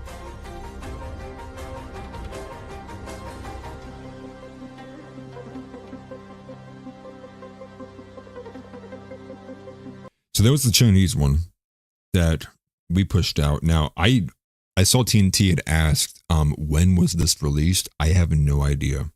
I only saw it because this was getting pushed. This got pushed in my feed pretty heavily. Looks like it's going viral now too. 1.4 million views, and there's less views on this one than the main one. Well, I thought there was. Now it looks like there's way more. But this is that they flipped it. Now it says the Chinese internet could be, could be the CCP flipping it back and editing it too. But they made a shorter version, which is basically just the inverse, sending it back to America. And here was their version. My name is John. I used to believe this country was a beacon of freedom. I work hard, going out early and coming back late every day, for my family, for my kids. But what's the reality? I've been working my ass off for 20 years, yet I can't even afford my kids' medical bills. Our government told me hard work pays off, but all I see is that Wall Street elites are manipulating the finance. Politicians are taking bribes, and it seems like Israel is the real power pulling the strings behind us. And we, ordinary people, can only struggle to survive. They say we're a democratic country, but look at those scandals. Politicians are blatantly corrupt for votes and money. Behind every... Can I tell you how wild it is that China even threw in the whole Israel thing on this? I'm very curious what the international perception is of that relationship. But here's the rest. Scandal. Countless amounts of money disappear. Who took that money? Not me, not you. It's those people up high. But I don't want to stay silent anymore. The politicians in this country are completely rotten. Those corrupt politicians and blood-sucking elites. I want the world to see that America's freedom is nothing but a lie. I choose to stand up. I'm doing this for my kids and for all the ordinary people who've been cheated. This time, I'll fight for a real future in my own way. Change this country in my own way. So obviously with a benda there, to pick up your firearm was the end result of that one as a way to fight back, which I think it says fix the system or fight for freedom. That's what it said. Crazy, right? Propaganda war, but it's funny because we can see both sides doing it, right? So we all know it's propaganda, which is crazy. But I thought that was kind of wild and going viral too. And just crazy, man. And the AI is taking it up a notch as well, being able to paint these people like Trump. What did it say? Video AI? I'm unfamiliar with that, but it looks like a video creation AI there in the bottom corner here. That's crazy. We're going to be seeing a lot more of it too. We talk about this often with like technology, but people point out, well, how's it going to be in 5 to 10 years from now? Like, brother, the timetable has been moved up. We're looking at like, what's AI going to do in 6 months from now, let alone 5 years? It's so exponential and it's moving in its compound interest each time. It just moves a bit faster. It's wild. But again, I'll move over. We've got another one here. And this is actually more of a smaller one here, but I'm sure maybe people are affected by this in the chat, or maybe have children who are affected by this. But again, from X Alerts, and beginning today, student loans that are in default will be referred for collection. So if you do have a student in your life, or maybe you are still paying off your student loans, hopefully you have been making the payments on those, at least the minimum ones, because it looks like if they're in default, you weren't paying back enough, it looks like you're going to be calling a collection agency to finish that off instead of whatever previous portal you were using, which I believe this was. Again, and they highlight here too, X Alerts as well down here, that this policy shift under the Trump administration reverses a Biden-era leniency with over 5 million borrowers are currently in default. So 5 million individuals alone are defaulted already on their student loans, and that it's potentially rising to 10 million, and that people will be facing wage garnishment and credit score impacts because the government will seize the tax refund and as well as Social Security benefits from people too. So it looks like they are not playing around. They will just take the money as they see it if you've not paid it back. So RIP to anybody out there who thought Biden was just going to cancel their student loans. You're getting the complete opposite. And so let's go here. We also have the fact that the left is very, very, very friendly with immigrants, and they're very into the deportations as well as cartel members. And so we're getting some just crazy clips coming out of people like CNN, as well as just some of these very unhinged leftoids. We'll get to that here in a second. Let me go ahead and catch back up on comments here as well. Let me see if I can find a good starting point here. Jay says that he's been around the world. Common folk are all the same, and unfortunately the governments are the same, and that we are just peons, and that everyone is just trying to survive. TNT says that they fed the anti-Israel narrative with TikTok. Tick says that this AI video is a lie, and that the age of AI propagandists is upon us. TNT says he thinks China won that one. Ours was way too long. Yeah, I agree too. China got their point across pretty quickly. And then Tix also adds, what AI was actually capable of 10 years ago would have absolutely terrified the masses. The AI of today looks at that like it's a single-celled organism, not even something like a Neanderthal. That is correct. And there's also the issue of what does the public have versus what does the military/government have that's not been unveiled to the public, and how far does it truly go? And I think we have had some other whistleblowers as well, much like what we saw in the issue of with Sam Altman's OpenAI. That was a odd case as well. And I think there have been other individuals who have come forward saying that they have seen to the inside of the beast, the inside of the machine, and that yes, AI that the government and the military has is so beyond what we can even begin to understand that AI has the capacity to do, which again are very all scary prospects there. And then Jay also goes in, let them pay for their debt. They signed up for it, dumbasses. And then Evo Elmo says, was it Obama that made student loans not covered by bankruptcy? I'm actually unsure. I am unsure. But for the next topic, though, we're going to start here with the libs of TikTok, actually. And this is a little ridiculous, but it is CNN sitting down with a cartel member. Let me go ahead and switch the camera over here. But she writes on X that CNN is now sitting down with foreign terrorist drug traffickers to ask how they feel about Trump's policies, and they're being labeled terrorists. Unreal. Here's the video. I watched it already, but I want you guys to tell me how this makes you feel. It's probably not going to be good, but here it is. This man is talking to us on the condition we hide his identity and location. Can I pull up a chair? He says he produces fentanyl for the Sinaloa cartel. How safe or dangerous is this area to be in? En estos momentos todas las áreas son peligrosas. I mean, according to the Trump administration, you are a terrorist. I mean, the cartels have been labeled a foreign terrorist organization. What do you make of that? Está fea la situación, ¿verdad? Está fea la situación, pero pues todos tenemos que comer. What's your message to Donald Trump if he's watching this? Mi respeto, él tiene que según él buscar lo mejor para los suyos. Pero el detalle que ya están los consumidores, ¿no? Si no hubiera consumidores, pues uno le parara. There is a lot of violence playing out on these streets here at the moment every day, right? I mean, people are dying on a daily basis. Children are afraid to go to school. Do you have any sense of remorse over your role and your involvement in this group? Claro que sí, creo que sí. Pues está triste la cosa, pero pues está triste la cosa, pero.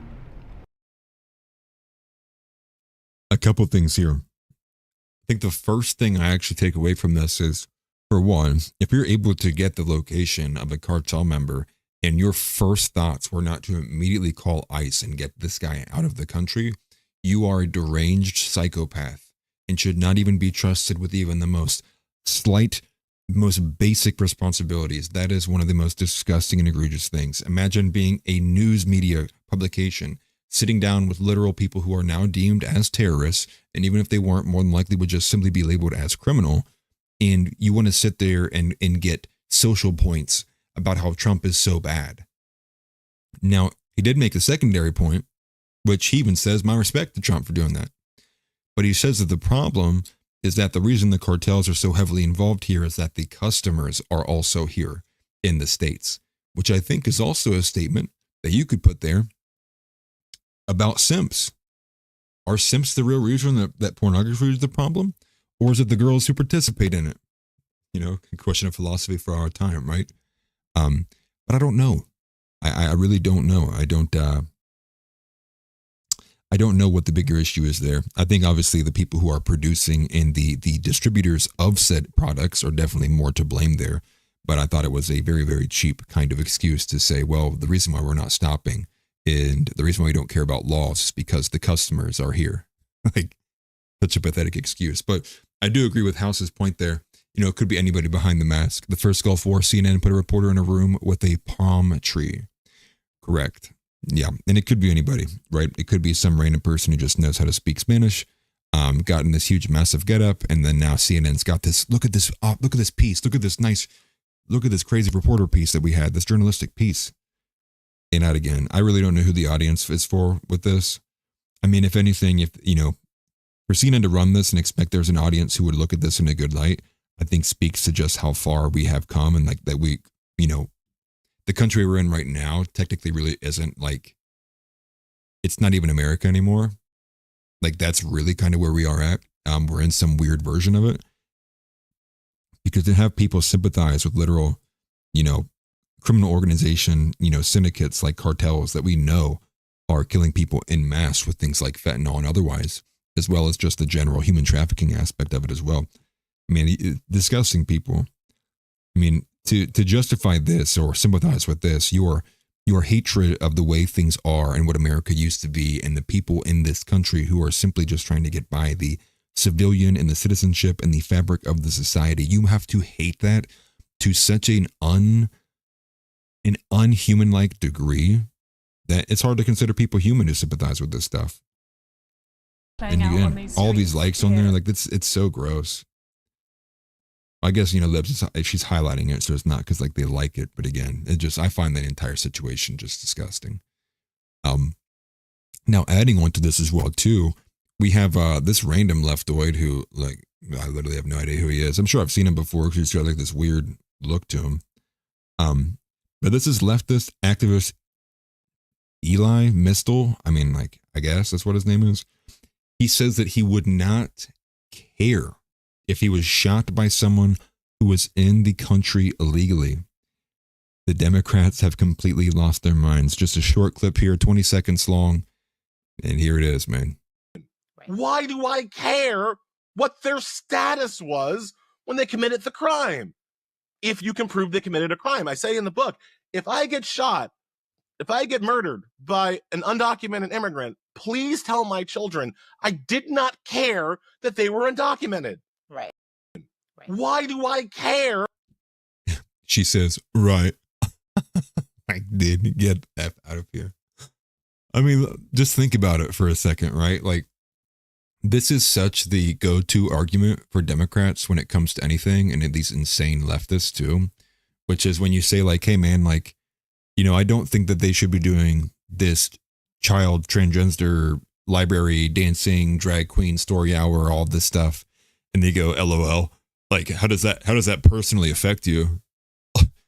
LOL, like, I don't care about things that don't personally affect me. And it's like, yeah, of course you don't. Like, you don't care about the societal good. The idea of a societal good is so lost on Democrats. It's the reason why they fight so desperately for there to be none at all. The idea that you could care about something that doesn't personally affect you because, for one, you care about how it may impact things down the line or on a long-term vision. Again, something Democrats can't even whiff. Can't even whiff with a massive baseball bat and an ounce of chew. I'm not surprised by the way these people act, but I do get a little bit astonished by the way that they are so ardently have the audacity to say these things like out loud. It's crazy to me too. And you know, they go to it all the time, and it's the same argument he's kind of putting here, right? He's like, if I get shot by somebody, like, tell them the last thing I said was that I didn't care they didn't have their papers. Like, don't you think maybe that's part of the reason why, like, he committed a crime against you was because he's like an illegal person who doesn't have any kind of real actual status here, probably kind of forced to take different paths and avenues to be able to make a living inside of a country he's not even technically a part of? No, of course you don't care. Because more often than not, it's going to end up, the result will end up being that you know, just more white people will get murdered, abused, and assaulted like Laken Riley and others. Make of that what you will. But again, why do you care? LOL. How does that like personally affect you, bro? Like, I don't care what happens in people's bedrooms. Like, yeah, because you don't give a shit about society. You don't care about how there are consequences and downstream effects. Like, it's the same thing with people who are like, I don't care. I don't care what two gay married men do. Like, yeah, but I give a shit when they buy a fucking baby and it doesn't have a mother now, and they treat it like it's a fucking purse. And when you look at the numbers and the criminal data, the amount of people in the LGBTQ community that abuse children is too damn high. Like, yeah, of course I care, dude. I care about societal good. I care about things being good. I care about my society existing and growing and progressing towards the right things. Democrats literally don't care. It's all about the individual and zero for the actual society that they are a part of. Just to catch up on some of these comments here. Tick says, I actually hate this guy. He is such a disgusting human being. That's funny. House says that the communist Frankfurt School goal is to destroy Western culture. They've infiltrated and have been at it since the 60s. And then Tix throws in, they preach morals while having none, or bastardizing Christian morals, which is effing rich. Which is, right? And it all goes back down to preference, right? Preference for them. It goes back down to relativism. And that, like Bill Maher, right? Like, I just know it's wrong. There's just this thing inside of me that tells me it's wrong. People, they fight so hard. They fight so hard to be ignorant. So hard. What, kids are accessories? Yeah, right. Now, to add on to this too, Letitia James, of all people, chimed in on a similar note here too as well. It's about a minute long, but I do apologize in advance because the video for this is a little choppy. It was taken from a live streamed event. So I'll put that on screen here. But this is from Green Lives Matter. No idea who this account is. But it basically says that she had her most unhinged meltdown yet. She claims that the White House is threatening her way of life because they are deporting illegal immigrants by insinuating that Trump has silenced communities of illegal aliens and caused them to live in fear. It should not be happening. Like, look at this. Like, what is the sentence? Of course you should be in fear. You're not supposed to be here. You broke the law. You're in a country you don't belong in. Like, yeah, be terrified. Be scared. Like, we're coming for you. Like, yeah, get out of this effing country. Like, again, but who does this appeal to and why? But here it is. Here's the minute-long clip. Hopefully the audio is okay. We'll let her rip. Small businesses worried about tariffs. You've got too many immigrants who have fallen into my arms, concerned about going to school and going to work and going into courthouses, afraid each and every day. There are communities all across this state and this nation that have been silenced because of Trump. They're afraid. Businesses closing, all in Brooklyn, all up and down Flatbush Avenue. Little Haiti closed. People are afraid, and it should not be. This is a country where we stand up for liberties and justice and freedom, and he wants to take us back. Well, I don't know about you, I'm not going back.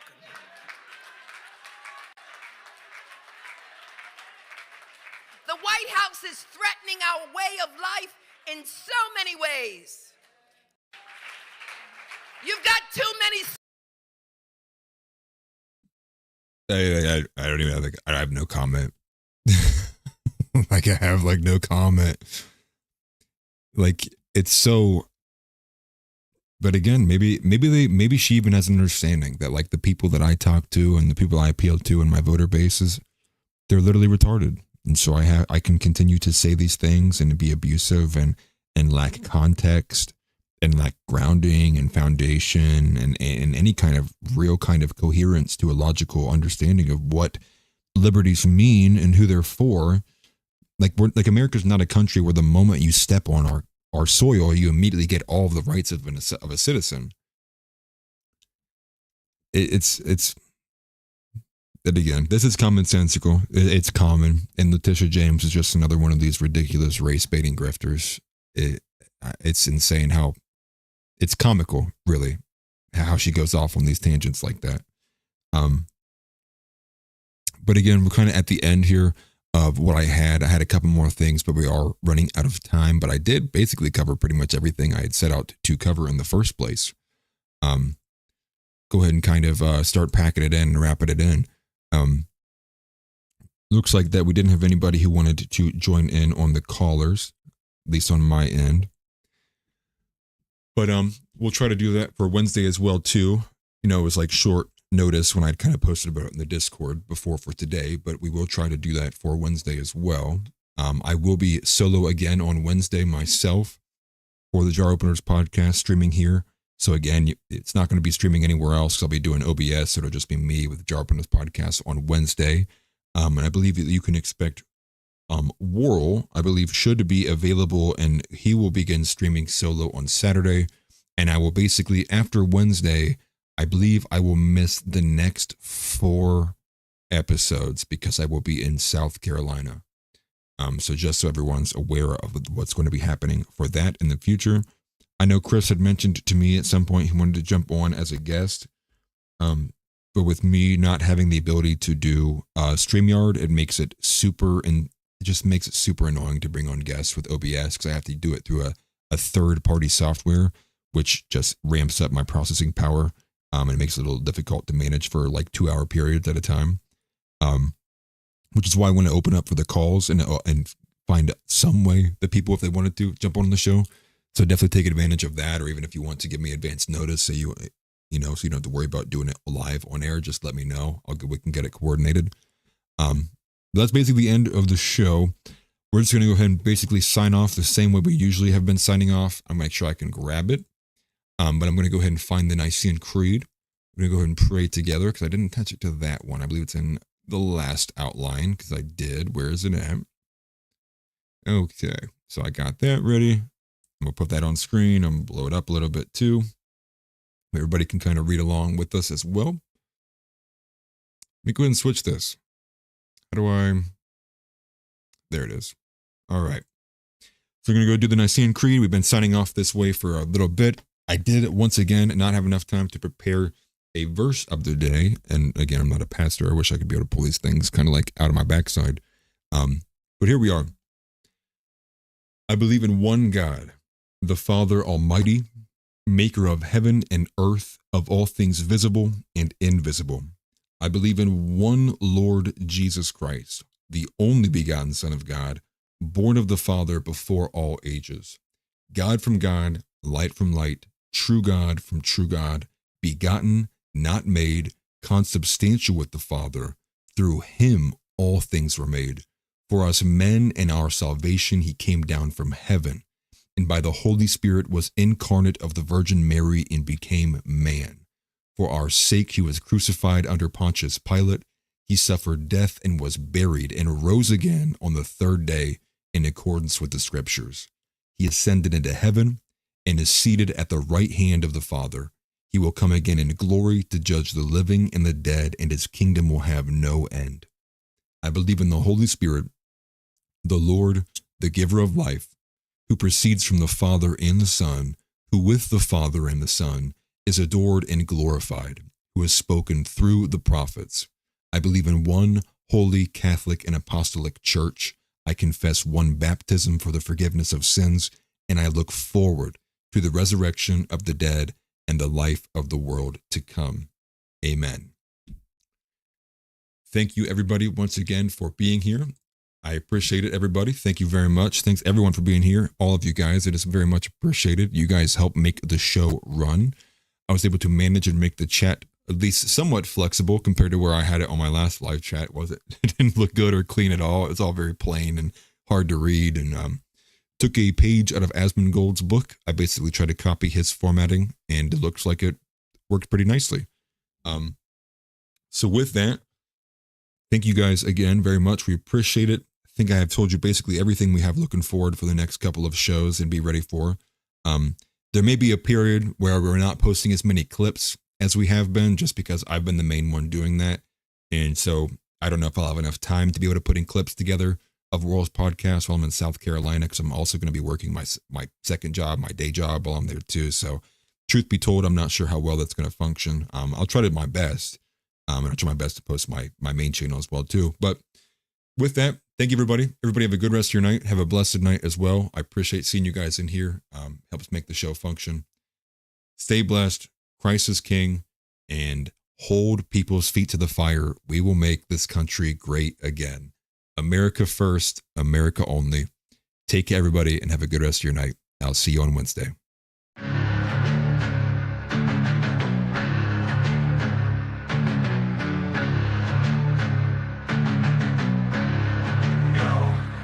Let's roll rolling Atlas Dog. We here to bring the truth. Jar open this podcast. We breaking through the fake news. They try to silence us, but we will be subdued.